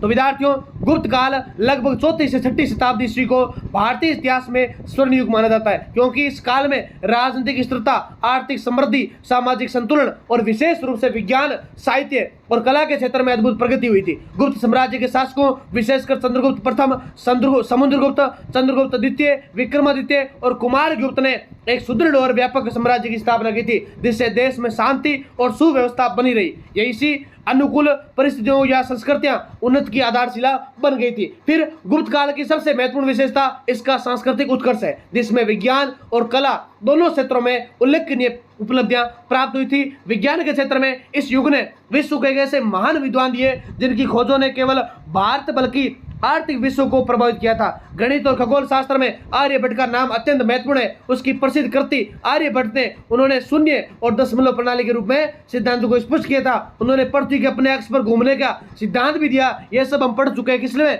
छोटे वाले क्वेश्चनों में। फिर बात करते हैं गणित के क्षेत्र में गुप्त काल की देन भी अत्यंत है, क्योंकि इस काल में दशमलव प्रणाली का विकास हुआ, जिससे गणना को सरल और सटीक बनाया गया। शून्य के उदाहरण ने गणित को नई ऊंचाइयों तक पहुंचाया। ये भारतीय गणित की देन है और आगे चलकर आधुनिक विज्ञान और तकनीक के विकास में महत्वपूर्ण योगदान बन गया था। फिर बात करते हैं कला के क्षेत्र में। तो कला के क्षेत्र में गुप्त काल को वास्तव में स्वर्ण युग कहा जाता है, क्योंकि इस काल में स्थापत्य, मूर्तिकला, चित्रकला का अद्भुत विकास होता है। मंदिर निर्माण शैली का विकास भी इसी काल में हुआ था। गुप्त कालीन मंदिरों में सादगी, संतुलन, सुंदरता का अद्भुत संगम देखने को मिलता है। देवगढ़ का दशावतार मंदिर इसका सर्वश्रेष्ठ उत्कृष्ट उदाहरण माना जाता है, जहां भगवान विष्णु के प्रति विभिन्न अवतारों को सुंदर चित्रण किया जाता है। इसी प्रकार मूर्तिकला में भी गुप्त काल में जीवंतता और आध्यात्मिकता का समन्वय देखने को मिलता है। बुद्ध और हिंदू देवी देवताओं की मूर्तियों में शांति, करुणा और सौंदर्य का अद्भुत समावेश दिखाई देता है। फिर चित्रकला के क्षेत्र में गुप्त काल की सबसे महत्वपूर्ण देन अजंता की गुफाएं। यहाँ की भित्ति चित्रों में धार्मिक कथाओं और युद्ध बुद्ध के जीवन प्रसंगों और सामाजिक जीवन का अत्यंत सुंदर चित्रण मिलता है। इन रंगों का प्रयोग भावों की अभिव्यक्ति और कलात्मक कौशल भी हमें देखने को मिलता है। फिर बात करें साहित्य के क्षेत्र में, तो साहित्य के क्षेत्र में गुप्त वंश का अत्यंत समृद्ध हुआ। संस्कृत भाषा का विकास अपने चरम पर पहुंचा। इस काल में कालिदास जैसे महान कवि हुए। नाटककार भी कालिदास की रचना भी आपको पता होना चाहिए, चाहे वो अभिज्ञान शाकुंतलम है, मेघदूत है, रघुवंश है, साहित्यिक सौंदर्य, चाहे इसके अलावा विशाखदत्त की रचना जो मुद्रा राक्षस है वो भी इसके अंदर देखने को मिलती है विद्यार्थियों। फिर बात करते हैं, नेक्स्ट क्वेश्चन है कालिदास एवं तुलसीदास के साहित्यिक योगदान का भारतीय संस्कृति पर प्रभाव विश्लेषण कीजिए। उस क्वेश्चन को मैंने इसलिए शॉर्ट किया, बीच में कटा, क्योंकि इस क्वेश्चन को हम जो क्वेश्चन नंबर 9 है उसको उससे मिलाकर अच्छे से तैयारी करेंगे। यानी भारतीय इतिहास साहित्य संस्कृति के विकास में कालिदास और तुलसीदास का योगदान अत्यंत महत्वपूर्ण और दूरगामी रहा है। ये दोनों महान साहित्यकार अलग अलग युगों के प्रतिनिधि होने के बावजूद भारतीय संस्कृति की आत्मा को अभिव्यक्त करने में समान रूप से सफल रहे थे। एक और कालिदास शास्त्रीय संस्कृत साहित्य के शिखर पुरुष है, वहीं तुलसीदास लोक भाषा में भक्ति और आदर्शों के प्रवक्ता है। इनके साहित्य ने भारतीय समाज, धर्म और दर्शन, नैतिकता और सांस्कृतिक मूल्यों को गहराई से प्रभावित किया। प्रस्तुत है उत्तर में इन दोनों महाकाव्यों के जीवन और कृतियों के बारे में हमें देखना है। अच्छे से पहले बात करेंगे कालिदास का जीवन परिचय। विद्यार्थियों, कालिदास का जीवन इतिहास पूर्णतः प्रमाणिक रूप से उपलब्ध नहीं है, किंतु सामान्यतः उन्हें गुप्त वंश 4वीं से 5वीं शताब्दी के कवि माना जाता है, जिसे भारतीय संस्कृति का स्वर्णयुग कहा जाता है कि चंद्रगुप्त द्वितीय, विक्रमादित्य के दरबार में 9 रत्नों में से कालिदास एक माने जाते हैं। कालिदास का व्यक्तित्व अत्यंत विद्वान, प्रकृति प्रेमी और गहन संवेदनशील था। उनके जीवन में जुड़ी कई कथाएं प्रचलित है, जिसमें बताया जाता है कि वे प्रारंभ में अशिक्षित थे, लेकिन बाद में देवी सरस्वती की कृपा से महान विद्वान बन गए। चाहे ये कथाएं ऐतिहासिक रूप से प्रमाणित नहीं हो, लेकिन उनके साहित्य में विद्यमान गहराई और उनकी महानता को सिद्ध करती है। विद्यार्थियों, कहीं ना कहीं आपने हिंदी साहित्य में कालिदास जी को पढ़ रखा होगा विद्यार्थियों। फिर कालिदास की प्रमुख साहित्यिक रचनाओं की बात करें तो कालिदास की रचनाएं 3 प्रमुख श्रेणियों में विभाजित है, नाटक, महाकाव्य और खंडकाव्य। पहले बात करेंगे नाटक की, तो कालिदास के नाटक है, छोटा वाला क्वेश्चन यहां से बनेगा, डेफिनेटली बनेगा, याद कर लेना। कालिदास के नाटक है अभिज्ञान शाकुंतलम, विक्रमो वर्षीय या मालविकाग्निमित्र, तीनों नाटकों के नाम याद कर लेना। इसमें अभिज्ञान शाकुंतलम विश्व प्रसिद्ध नाटक है, जिसका अनुवाद कई भाषाओं में हुआ। पश्चिमी साहित्यकारों ने इसकी प्रशंसा भी की थी विद्यार्थियों। दूसरा था महाकाव्य। महाकाव्य कौन कौन से, एक तो है रघुवंशम और एक है कुमार संभव। तीसरा था खंडकाव्य। खंडकाव्य के अंदर है मेघदूतम और ऋतुसंहार, ये सारे के सारे कालिदास जी के। इस कृतियों में प्रकृति वर्णन, प्रेम, सौंदर्य, मानवीय भावनाओं का अद्भुत समन्वय देखने को मिलता है। अगला पॉइंट है कालिदास का भारतीय संस्कृति पर प्रभाव, यानी कालिदास का साहित्य भारतीय संस्कृति का दर्पण है, जिसके प्रभाव को निम्न बिंदुओं से समझा जा सकता है। पहला पॉइंट क्या है, प्रकृति एवं मानव का सामंजस्य। प्रकृति एवं मानव का सामंजस्य, यानी कालिदास ने प्रकृति को केवल पृष्ठभूमि नहीं बल्कि जीवंत मात्र के रूप में प्रस्तुत किया। मेघदूत में बादल को दूत बनाकर उन्होंने प्रकृति और भावनाओं का अद्भुत मेल दिखाया। आदर्श जीवन मूल्यों के अगर चित्रण की बात करें तो रघुवंश में राजा, आदर्श परिवार और कर्तव्यनिष्ठ जीवन का वर्णन मिलता है। वे भारतीय संस्कृति के मूल आदर्शों को प्रस्तुत करता है। नारी के प्रति सम्मान भी मिलता है, यानी शकुंतला और उर्वशी जैसी पात्रों के माध्यम से उन्होंने नारी की गरिमा और संवेदनशीलता को उच्च स्थान प्राप्त किया था। फिर धर्म और दर्शन का समन्वय भी मिलता है, यानी कालिदास के साहित्य में धर्म और दर्शन, कर्म, मोक्ष की भारतीय अवधारणा स्पष्ट रूप से दिखाई देती है। वैश्विक प्रभाव हो गया। तुलसीदास का जीवन परिचय। अगला पॉइंट क्या है, तुलसीदास का जीवन परिचय विद्यार्थियों। तो तुलसीदास जी का जन्म 16वीं शताब्दी में माना जाता है और ये भक्ति काल के प्रमुख कवि थे और राम भक्ति धारा के महान प्रवर्तक माने जाते हैं। उनका जीवन संघर्षपूर्ण था, लेकिन उन्होंने अपने काव्य के माध्यम से समाज को नई दिशा प्रदान की। कहा जाता है कि उनकी पत्नी रत्नावली के उपदेश ने उन्हें सांसारिक जीवन से विरत कर दिया था और वे भगवान राम की भक्ति में लीन हो गए थे। उनका अधिकांश जीवन वाराणसी में बीता था विद्यार्थियों। फिर अगला पॉइंट है तुलसीदास की प्रमुख साहित्यिक कृतियां। तो तुलसीदास की आपको साहित्यिक कृतियों का भी याद रखना चाहिए। साथ साथ में तुलसीदास ने लोक भाषा, अवधि और ब्रज में रचनाएं की, जिससे उनका साहित्य जन सामान्य तक पहुंच गया था। उनकी अगर प्रमुख कृतियों की बात करें तो ये भी छोटे वाले क्वेश्चनों की और बहुत महत्वपूर्ण है। तो रामचरितमानस है, विनय पत्रिका है, कवितावली है और गीतावली है, दोहावली है, जिसमें से रामचरितमानस उनकी सर्वश्रेष्ठ कृति मानी जाती है। तो जिसमें भगवान राम के जीवन को सरल भाषा में प्रस्तुत किया गया विद्यार्थियों। अगला पॉइंट है तुलसीदास का भारतीय संस्कृति पर प्रभाव, यानी भक्ति आंदोलन को बल मिलता है। यानी तुलसीदास ने राम भक्ति को जन जन तक पहुंचाया। उन्होंने ईश्वर को सुलभ और स्नेहपूर्ण रूप में प्रस्तुत किया। लोक भाषा का विकास हुआ, यानी अवधी भाषा में रामचरितमानस लिखकर उन्होंने साहित्य को आम जनता तक पहुंचाया। नैतिक और सामाजिक आदर्श की बात करें तो राम को आदर्श जीवन, सीता को आदर्श नारी और लक्ष्मण को आदर्श भाई के रूप में प्रस्तुत कर उन्होंने भारतीय समाज को नैतिक दिशा प्रदान की थी। अगर धार्मिक एकता की बात करें तो तुलसीदास ने समाज में समरसता, भाईचारे, एकता का संदेश दिया, जिससे धार्मिक विभाजन कम हो गया था। विद्यार्थियों, नेक्स्ट आपके लिए 10 नंबर क्वेश्चन है कि सिंधु घाटी सभ्यता एवं मौर्यकालीन कला की विशेषताओं का तुलनात्मक अध्ययन कीजिए। तो बात करें विद्यार्थियों, सिंधु घाटी सभ्यता और मौर्यकालीन कला भारतीय कला इतिहास के दो अत्यंत महत्वपूर्ण चरण है, जो अलग अलग समय, परिस्थितियों और सांस्कृतिक दृष्टिकोणों का प्रतिनिधित्व करते हैं। सिंधु घाटी सभ्यता लगभग 2500 से 1500 ईसा पूर्व भारत की प्राचीनतम नगरीय संस्कृति का उदाहरण है, जबकि मौर्य काल लगभग 322 से 185 ईसा पूर्व भारतीय इतिहास का पहला विशाल साम्राज्य काल है, जिसमें कला को राजकीय संरक्षण प्राप्त हुआ। और इन दोनों कालों की कला का तुलनात्मक अध्ययन भारतीय संस्कृति के विकास को समझने में अत्यंत सहायक है। पहला पॉइंट है सिंधु घाटी सभ्यता की कला की विशेषताएं। तो इसके अंदर पहली पॉइंट ये होता है मूर्तिकला। मूर्तिकला के अंदर आपको क्या जानना चाहिए कि सिंधु सभ्यता में छोटी छोटी मूर्तियां अधिक मिलती है, जैसे नाचती हुई बालिका। ये मूर्ति कांस्य से बनी हुई होती है और यथार्थवाद का जीवंतता स्पष्ट दिखाई देता है। पुजारी राजा की मूर्ति भी प्रसिद्ध है और जिसमें गंभीरता और गरिमा का भाव मिलता है। मुहरों की बात करें, सील्स की बात करें तो विभिन्न पशुओं, सांड, हाथी, गेंडा की मूर्तियां, आकृतियां वाली मुहरें पाई जाती है, जिन पर लिपि भी अंकित है और जो अभी तक अपठित भी मानी जाती है। तीसरा पॉइंट है मिट्टी और धातुकला।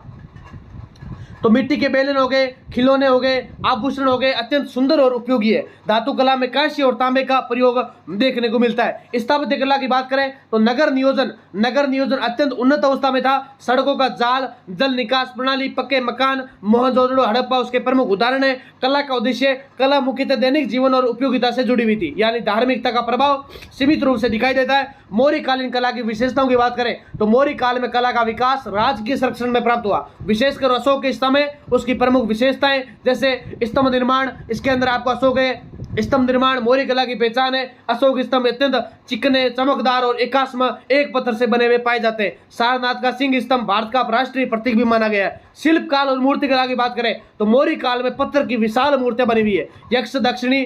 यक्षिणी मूर्तियां भी भव्यता और शक्ति का प्रदर्शन मिलता है। और गुप्त गुफा कला, वास्तुकला की बात करें तो मौर्य काल में गुफाओं का निर्माण हुआ, जैसे बाराबर गुफाएं या इन गुफाओं की दीवारें अत्यंत चिकनी और चमकदार होती है। पोलिश कला, पत्थरों पर विशेष प्रकार की चमक, पोलिश मौर्य कला की अनूठी पहचान है। कला का उद्देश्य की बात करें तो मौर्य कला का उद्देश्य धार्मिक, विशेषकर बौद्ध धर्म या राज की संदेश देना, अशोक के स्तंभों पर विशेष संबंधी उपयोगित माना जाता है। बाकी तुलनात्मक आप देख लेना कि आधार की बात करें, सिंधु घाटी सभ्यता की काल की बात करें तो इसका 2500 ईसा पूर्व है और इसका 322 है। स्वरूप इसका लघु और सूक्ष्म कला है, जबकि मौर्य कला का विशाल और भव्य कला है।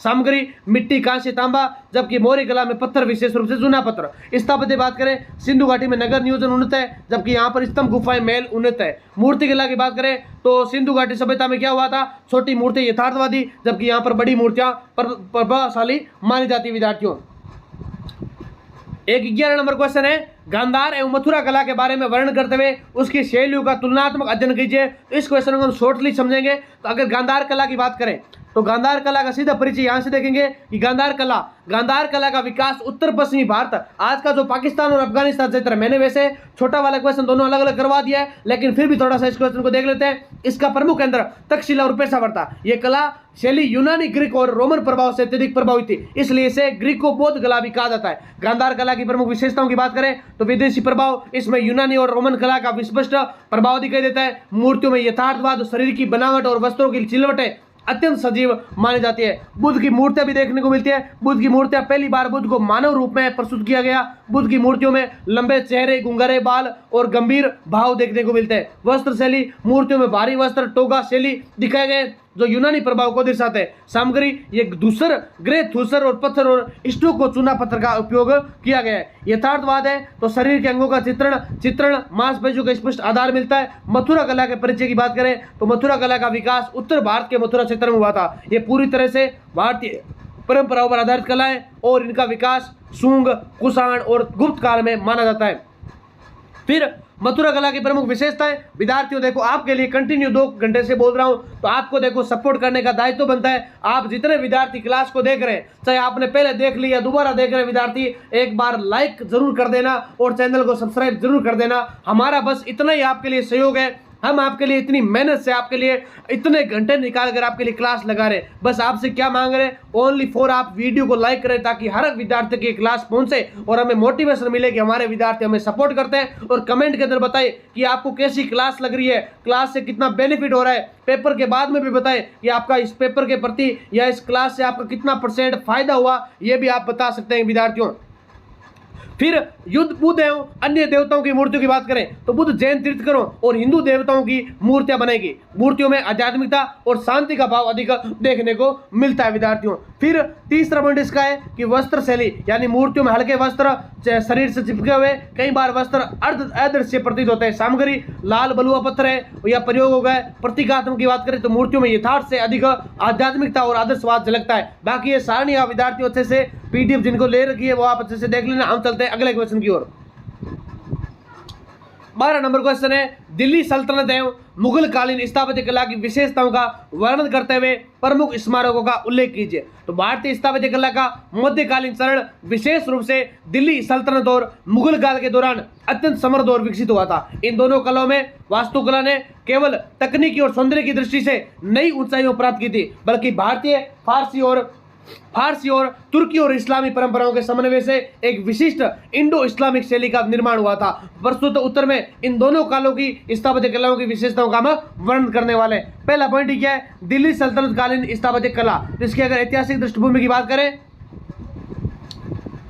दिल्ली सल्तनत 1206 से 1526 के शासकों गुलाम वंश, खिलजी वंश, तुगलक वंश, सैयद वंश और लोधी वंश ने भारत में इस्लामी स्थापत्य परंपरा की नींव रखी थी। प्रारंभिक दौर में भारतीय कारीगरों और इस्लामी शासकों के सहयोग से एक नई मिश्र शैली विकसित हुई थी। दिल्ली सल्तनत की स्थापना की अगर विशेषताओं की बात करें तो पहला पॉइंट है मेहराब और गुंबद का प्रयोग, यानी इस्लामी स्थापत्य की सबसे प्रमुख विशेषता मेहराब और गुंबद का प्रयोग था। यानी पहले भारतीय मंदिरों में त्रिरथ शैली होती थी, लेकिन सल्तनत काल में मेहराब तकनीक विकसित हुई थी। दूसरा है मस्जिदों का निर्माण। क्या है मस्जिदें, तो ये सल्तनत काल में बड़ी संख्या में मस्जिदें बनाई गई थी। ये प्रार्थना स्थल होने के साथ साथ धार्मिक और सामाजिक जीवन का केंद्र था। फिर तीसरा है मीनारों का निर्माण। ऊंची मीनारें भक्ति और शक्ति और धार्मिकता का प्रतीक मानी जाती। इनका उपयोग अजाज देने के लिए किया जाता था। फिर चौथा पॉइंट है सादगी और मजबूती, यानी स्थापत्य कला में सजावट और अपेक्षाकृत कम और संरचना अधिक मजबूत होती थी और मोटी दीवारें और किलेबंदी प्रमुख थी। फिर 5 पॉइंट है सामग्री का प्रयोग। तो लाल पत्थर, बलुआ पत्थर, कभी कभी संगमरमर का प्रयोग होता। प्रारंभिक इमारतों में मंदिरों के अवशेषों का पुनः उपयोग किया गया था। फिर ज्यामिति और अरबी नक्काशी, यानी फूल पत्तियां, ज्यामितीय आकृतियां, कुरान की आयतों की नक्काशी प्रमुख होती। मूर्ति कला का अभाव इस्लामी परंपरा के कारण देखने को मिलता है। फिर 7 पॉइंट है किलों और दुर्गों का निर्माण, यानी सुरक्षा के लिए विशाल किलों का निर्माण होता। युद्ध और रक्षा को ध्यान में रखकर वास्तुकला को योजना बनाई गई थी। फिर अगला है दिल्ली सल्तनत के प्रमुख स्मारक कौन कौन से। तो पहला पॉइंट है कुतुब मीनार। कुतुब मीनार का निर्माण कुतुबुद्दीन ऐबक द्वारा प्रारंभ हुआ और इल्तुतमिश के द्वारा पूर्ण किया गया। विशेषता 73 मीटर ऊंची है, लाल पत्थर से निर्मित है, अरबी लेखन है। कुव्वत उल इस्लाम मस्जिद तो भारत की पहली मस्जिद मानी जाती है। कुव्वत उल इस्लाम भारत की पहली मस्जिद मानी जाती है। हिंदू जैन मंदिरों के अवशेषों से निर्मित बताई जाती है, यानी हिंदू मंदिरों को जोड़कर जैन मंदिरों को तोड़कर वहां से बनाई गई थी। फिर अलाई दरवाजा की बात करें तो अलाउद्दीन खिलजी द्वारा निर्मित है और इस्लामी स्थापत्य का उत्कृष्ट उदाहरण सच्चे गुंबद और मेहराब है। तुगलकाबाद किला गियासुद्दीन तुगलक द्वारा निर्मित है, मजबूत और सैन्य दृष्टि से महत्वपूर्ण है। लोधी गार्डन के मकबरे। अगला पॉइंट है लोधी गार्डन के मकबरे, यानी लोधी काल में बने सुंदर बगीचों में स्थित मकबरे। प्रारंभिक गुंबदकार मुकबरा शैली का विकास हुआ। अगला है मुगल कालीन स्थापत्य कला। ऐतिहासिक पृष्ठभूमि की बात करें तो मुगल काल 1526 से 1707 में स्थापत्य कला अपने चरम पर पहुंची। बाबर से लेकर औरंगजेब तक सभी शासकों ने कला को संरक्षण दिया। विशेषकर अकबर, जहांगीर और शाहजहां के समय वास्तुकला का स्वर्ण युग माना जाता है। मुगल काल की स्थापत्य कला की विशेषता की बात करें भव्यता और सौंदर्य, यानी मुगल काल स्थापत्य अत्यंत भव्य, विशाल और सुंदर होता था। संतुलन और अनुपात का विशेष ध्यान होता। संगमरमर का प्रयोग करते, विशेषकर शाहजहां के समय सफेद संगमरमर का प्रयोग होता था। फिर 4 भाग शैली भी देखने को मिलती है आपको, यानी बाग बगीचों को 4 भागों में विभाजित करने की फारसी शैली। जल धाराओं और फुमारों का उपयोग होता, गुंबद और मीनारों का उन्नत रूप होता, बड़े और सुंदर गुंबद, चारों कोनों पर दीवारें होती, नक्काशी और सजावट होती, यानी पच्चीकारी, जड़ऊ काम, फूल पत्तियों की निकासी, कीमती पत्थरों का प्रयोग, ये सब इसके अंदर देखने को मिलता है विद्यार्थियों। फिर अगर बात करें मुगल काल के प्रमुख स्मारक कौन कौन से, पहला आता है ताजमहल, यानी जिसके निर्माता शाहजहां है। विशेषता क्या है, प्रेम का प्रतीक है, संगमरमर सफेद से बना हुआ है, सममितीय है, ठीक है। फतेहपुर सिकरी अकबर के द्वारा निर्माण, योजनाबद्ध शहर है। लाल किला शाहजहां के द्वारा, लाल पत्थर है। दीवाने आम, दीवाने खास, हुमायूं का मकबरा, हाजी बेगम पहला 4 भाग शैली का मकबरा माना जाता है। फिर आगे आपको देता होना चाहिए, ये जो आपको शॉर्ट नोट्स बता रहा हूं ना, ये सारे के सारे छोटे वाले क्वेश्चन खाली स्थान के अंदर काम ज्यादा आएंगे विद्यार्थियों। फिर जामा मस्जिद की बात करें, निर्माता कौन है, शाहजहां। विशेषता क्या है, विशाल मस्जिद है और लाल पत्थर और संगमरमर से बनी हुई है। तुलनात्मक अध्ययन आप नोट्स में देख लेना, हम बात करेंगे अगले क्वेश्चन की ओर विद्यार्थियों। नेक्स्ट जो आपको मैं क्वेश्चन करवाने वाला हूं, स्वामी विवेकानंद एवं रविंद्रनाथ टैगोर के सामाजिक और सांस्कृतिक विचारों की प्रासंगिकता पर मूल्यांकन कीजिए। यह क्वेश्चन बहुत ज्यादा इंपॉर्टेंट है, ध्यान से क्वेश्चन को देखें। और जिस विद्यार्थियों ने अभी तक क्लास को लाइक नहीं किया, जल्दी से आप लाइक कर दीजिए। स्वामी विवेकानंद एवं रविंद्रनाथ टैगोर आधुनिक भारत के ऐसे महान चिंतक थे जिन्होंने भारतीय समाज और संस्कृति और राष्ट्र के निर्माण में गहरा योगदान दिया था। उनके विचार केवल अपने समय तक सीमित नहीं रहे, बल्कि आज भी सामाजिक, सांस्कृतिक और वैश्विक परिप्रेक्ष्य में अत्यंत प्रासंगिक है। एक और जहां विवेकानंद ने आध्यात्मिकता, राष्ट्रवाद और सामाजिक सेवा पर बल दिया, वहीं टैगोर ने मानववाद, शिक्षा, सांस्कृतिक समन्वय और विश्व बंधुत्व को प्राथमिकता दी थी। इन दोनों के विचारों का समन्वय भारतीय समाज को संतुलित दिशा प्रदान करता है। पहले बात करेंगे स्वामी विवेकानंद के सामाजिक विचार और सांस्कृतिक विचार विद्यार्थियों। तो स्वामी विवेकानंद के विचारों का मूल आधार वेदांत और अद्वैत दर्शन था, जिन्होंने प्रत्येक व्यक्ति में ईश्वर का अंश माना गया है। दरिद्र नारायण की सेवा को ईश्वर की सेवा के समान बताया। उनके अनुसार समाज में व्याप्त गरीबी, अशिक्षा, अज्ञानता को दूर करना ही सच्चा धर्म है। विवेकानंद ने सामाजिक समानता पर विशेष बल दिया, जिन्होंने जाति प्रथा, ऊंच नीच, भेदभाव का विरोध किया और समाज के कमजोर वर्ग के उत्थान को आवश्यक माना। उनका प्रसिद्ध कथन, उठो जागो और लक्ष्य की प्राप्ति तक तब तक मत रुको जब तक लक्ष्य प्राप्त नहीं हो जाए, युवाओं के लिए प्रेरणा स्रोत माना जाता है। आज हर युवा उसके पंक्ति के आधार पर, उसके कथन को आज भी हर युवा लेकर चल रहा है विद्यार्थियों। फिर उन्होंने युवाओं को राष्ट्र निर्माण का आधार माना और आत्मविश्वास और चरित्र निर्माण पर नैतिक मूल्यों पर बल दिया था। सांस्कृतिक दृष्टि से विवेकानंद भारतीय संस्कृति की महानता से विश्वास रखते। उन्होंने पश्चिमी विज्ञान और भारतीय आध्यात्मिकता के समन्वय को आवश्यक बताया। उनका मानना था कि भारत की आत्मा उसकी आत्मिक परंपरा में निहित है, जिसे बनाए रखने हेतु आधुनिकता को बनाए रखना अपना आवश्यक माना गया है। फिर रविंद्रनाथ टैगोर के सामाजिक और सांस्कृतिक विचार की बात करें तो रविंद्रनाथ टैगोर एक महान कवि, दार्शनिक और शिक्षाविद थे। उनके विचारों में गहरा मानववाद और सार्वभौमिक शिक्षा देती है। उन्होंने मनुष्य को किसी एक राष्ट्र या धर्म तक सीमित नहीं मानकर उसे विश्व नागरिक के रूप में देखा था। इसके रूप में विश्व नागरिक के रूप में देखा था। टैगोर ने मानवतावाद और विश्व बंधुत्व पर बल दिया। उनका मानना था कि सभी मनुष्य एक ही मानव परिवार के सदस्य हैं। उन्होंने संकीर्ण राष्ट्रवाद की आलोचना की और अंतर्राष्ट्रीय सहयोग एवं शांति का समर्थन किया था। शिक्षा के क्षेत्र में टैगोर का योगदान अत्यंत महत्वपूर्ण है। उन्होंने शिक्षा को केवल पुस्तकीय ज्ञान तक सीमित नहीं रखकर उसी प्रकृति, कला, रचनात्मकता से जोड़ने पर बल दिया था। विश्व भारती विश्वविद्यालय की स्थापना इसी उद्देश्य से की कि जहां स्वतंत्र और समग्र शिक्षा का वातावरण उपलब्ध करवाया जा सके।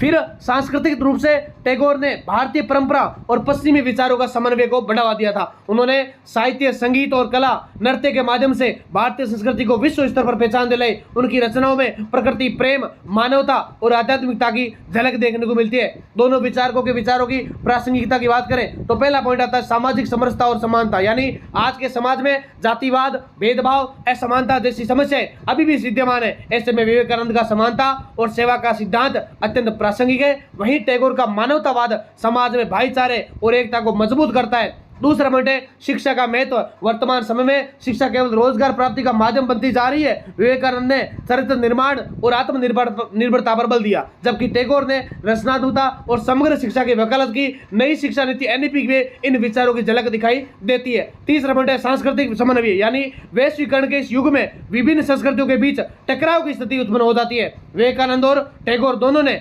सांस्कृतिक समन्वय और सहिष्णुता पर बल दिया, जो आज के समय में अत्यंत आवश्यक माना जाता है। फिर चौथा पॉइंट है राष्ट्रवाद और विश्व बंधुत्व का संतुलन, यानी विवेकानंद का राष्ट्रवाद प्रेरणादायक और सकारात्मक था, जबकि टैगोर ने अंधराष्ट्रवाद से सावधान किया। आज के समय में इन दोनों दृष्टिकोणों का संतुलन आवश्यक है ताकि देशभक्ति के साथ साथ वैश्विक शांति और सहयोग भी बना रहे। 5वां पॉइंट है युवा शक्ति और नैतिक मूल्य, यानी आज के युवाओं में दिशा और मूल्यों की कमी एक बड़ी चुनौती है। विवेकानंद के विचार युवाओं को आत्मविश्वास, अनुशासन और सेवा की प्रेरणा देते हैं, जबकि टैगोर के विचार उन्हें रचनात्मकता और स्वतंत्र सोच की ओर प्रेरित करते हैं। विद्यार्थियों, फिर हम इसके निष्कर्ष की बात करें विद्यार्थियों, इसका निष्कर्ष बहुत ही महत्वपूर्ण है। स्वामी विवेकानंद और रविंद्रनाथ टैगोर के सामाजिक और सांस्कृतिक विचार आज भी इतने प्रासंगिक है जितने उनके समय में थे।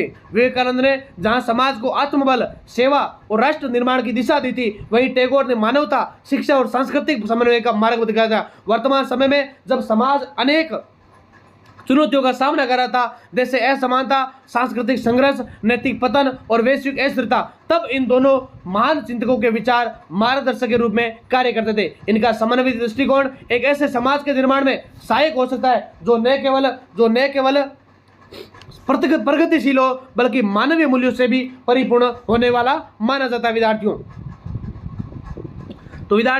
इस क्लास के अंदर हमने लघुत्तरात्मक और बड़े वाले जो दीर्घ उत्तरात्मक सारे क्वेश्चन है, यानी आपके एग्जाम के अंदर यहां से एक भी क्वेश्चन बाहर नहीं जाने वाला। मैंने आपको इस क्लास महामैराथन में करवा दिया। बाकी आपके लिए एक वीडियो और अपलोड करूंगा जिसके अंदर हम केवल प्रश्नों की और एमसीक्यू की चर्चा करेंगे, यानी जितने आपके एमसीक्यू के एग्जाम में आते हैं, 10 क्वेश्चन आते हैं या 5 आते हैं, वो आपके खाली स्थान वाले गलत नहीं होने चाहिए। खाली स्थान और छोटे वाले आपके अगर एग्जाम में सही है तो आपके परसेंट अच्छे से अच्छे बनते हैं। तो उसका वीडियो में मैं जल्द से जल्द अपलोड करने का प्रयास करूंगा। बाकी आप इस वीडियो को देख लेना, आपके एक भी डाउट नहीं रहेगा, सारे के सारे डाउट क्लियर हो जाएंगे। साथ में ये छोटा वाला जो एमसीक्यू का वीडियो लगाऊंगा, आप उसको पूरा जरूर देखें। जितने भी आपके हो सकेंगे 50, 70, 100 जितने एमसीक्यू होंगे आपके लिए करवाऊंगा। बाकी आप इस वीडियो को अपने उस हर प्रत्येक साथी तक शेयर करें ताकि इस क्लास को हर विद्यार्थी तक पहुंचाया जा सके, और इस चैनल को YouTube को सब्सक्राइब करें ताकि आने वाले समय में इसका नहीं है कि छठे सेमेस्टर के बाद आपके काम नहीं आएगा। बीएड के लिए, एमए के लिए, हर विद्यार्थी के लिए क्लास आपके लिए महत्वपूर्ण है। और इस वीडियो को ज़्यादा से ज़्यादा क्लास के अंदर, चाहे आप जितने कॉलेज के ग्रुप उनके अंदर शेयर कर देना, और इस वीडियो को लाइक और चैनल को सब्सक्राइब जरूर करें। इसी के साथ जय हिंद, जय Bharat, Vande Mataram, all the best. मैं आशा करता हूं कि आपका पेपर 100% अच्छा होगा और इस क्लास के बाहर आपको कुछ भी पढ़ने की आवश्यकता नहीं है। और इसके साथ ही आप एमसीक्यू का वीडियो है वो जरूर देख लेना। साथ में अगर आपके कोई भी पॉलिटिकल सब्जेक्ट है, जियोग्राफी सब्जेक्ट है, इंग्लिश लिटरेचर है या हिंदी लिटरेचर, सारे क्लासेस जितना हो सकेगा आपके लिए लगवा देंगे। बस आप हमारे चैनल के साथ बने रहे और साथ साथ में व्हाट्सएप चैनल जरूर ज्वाइन करें ताकि वहां पर आपको गेस्ट पेपर या वीडियो के अपलोड या कोई भी आपको नोटिफिकेशन है वहां से आपको मिल जाएगा। इसी के साथ जय हिंद, जय भारत।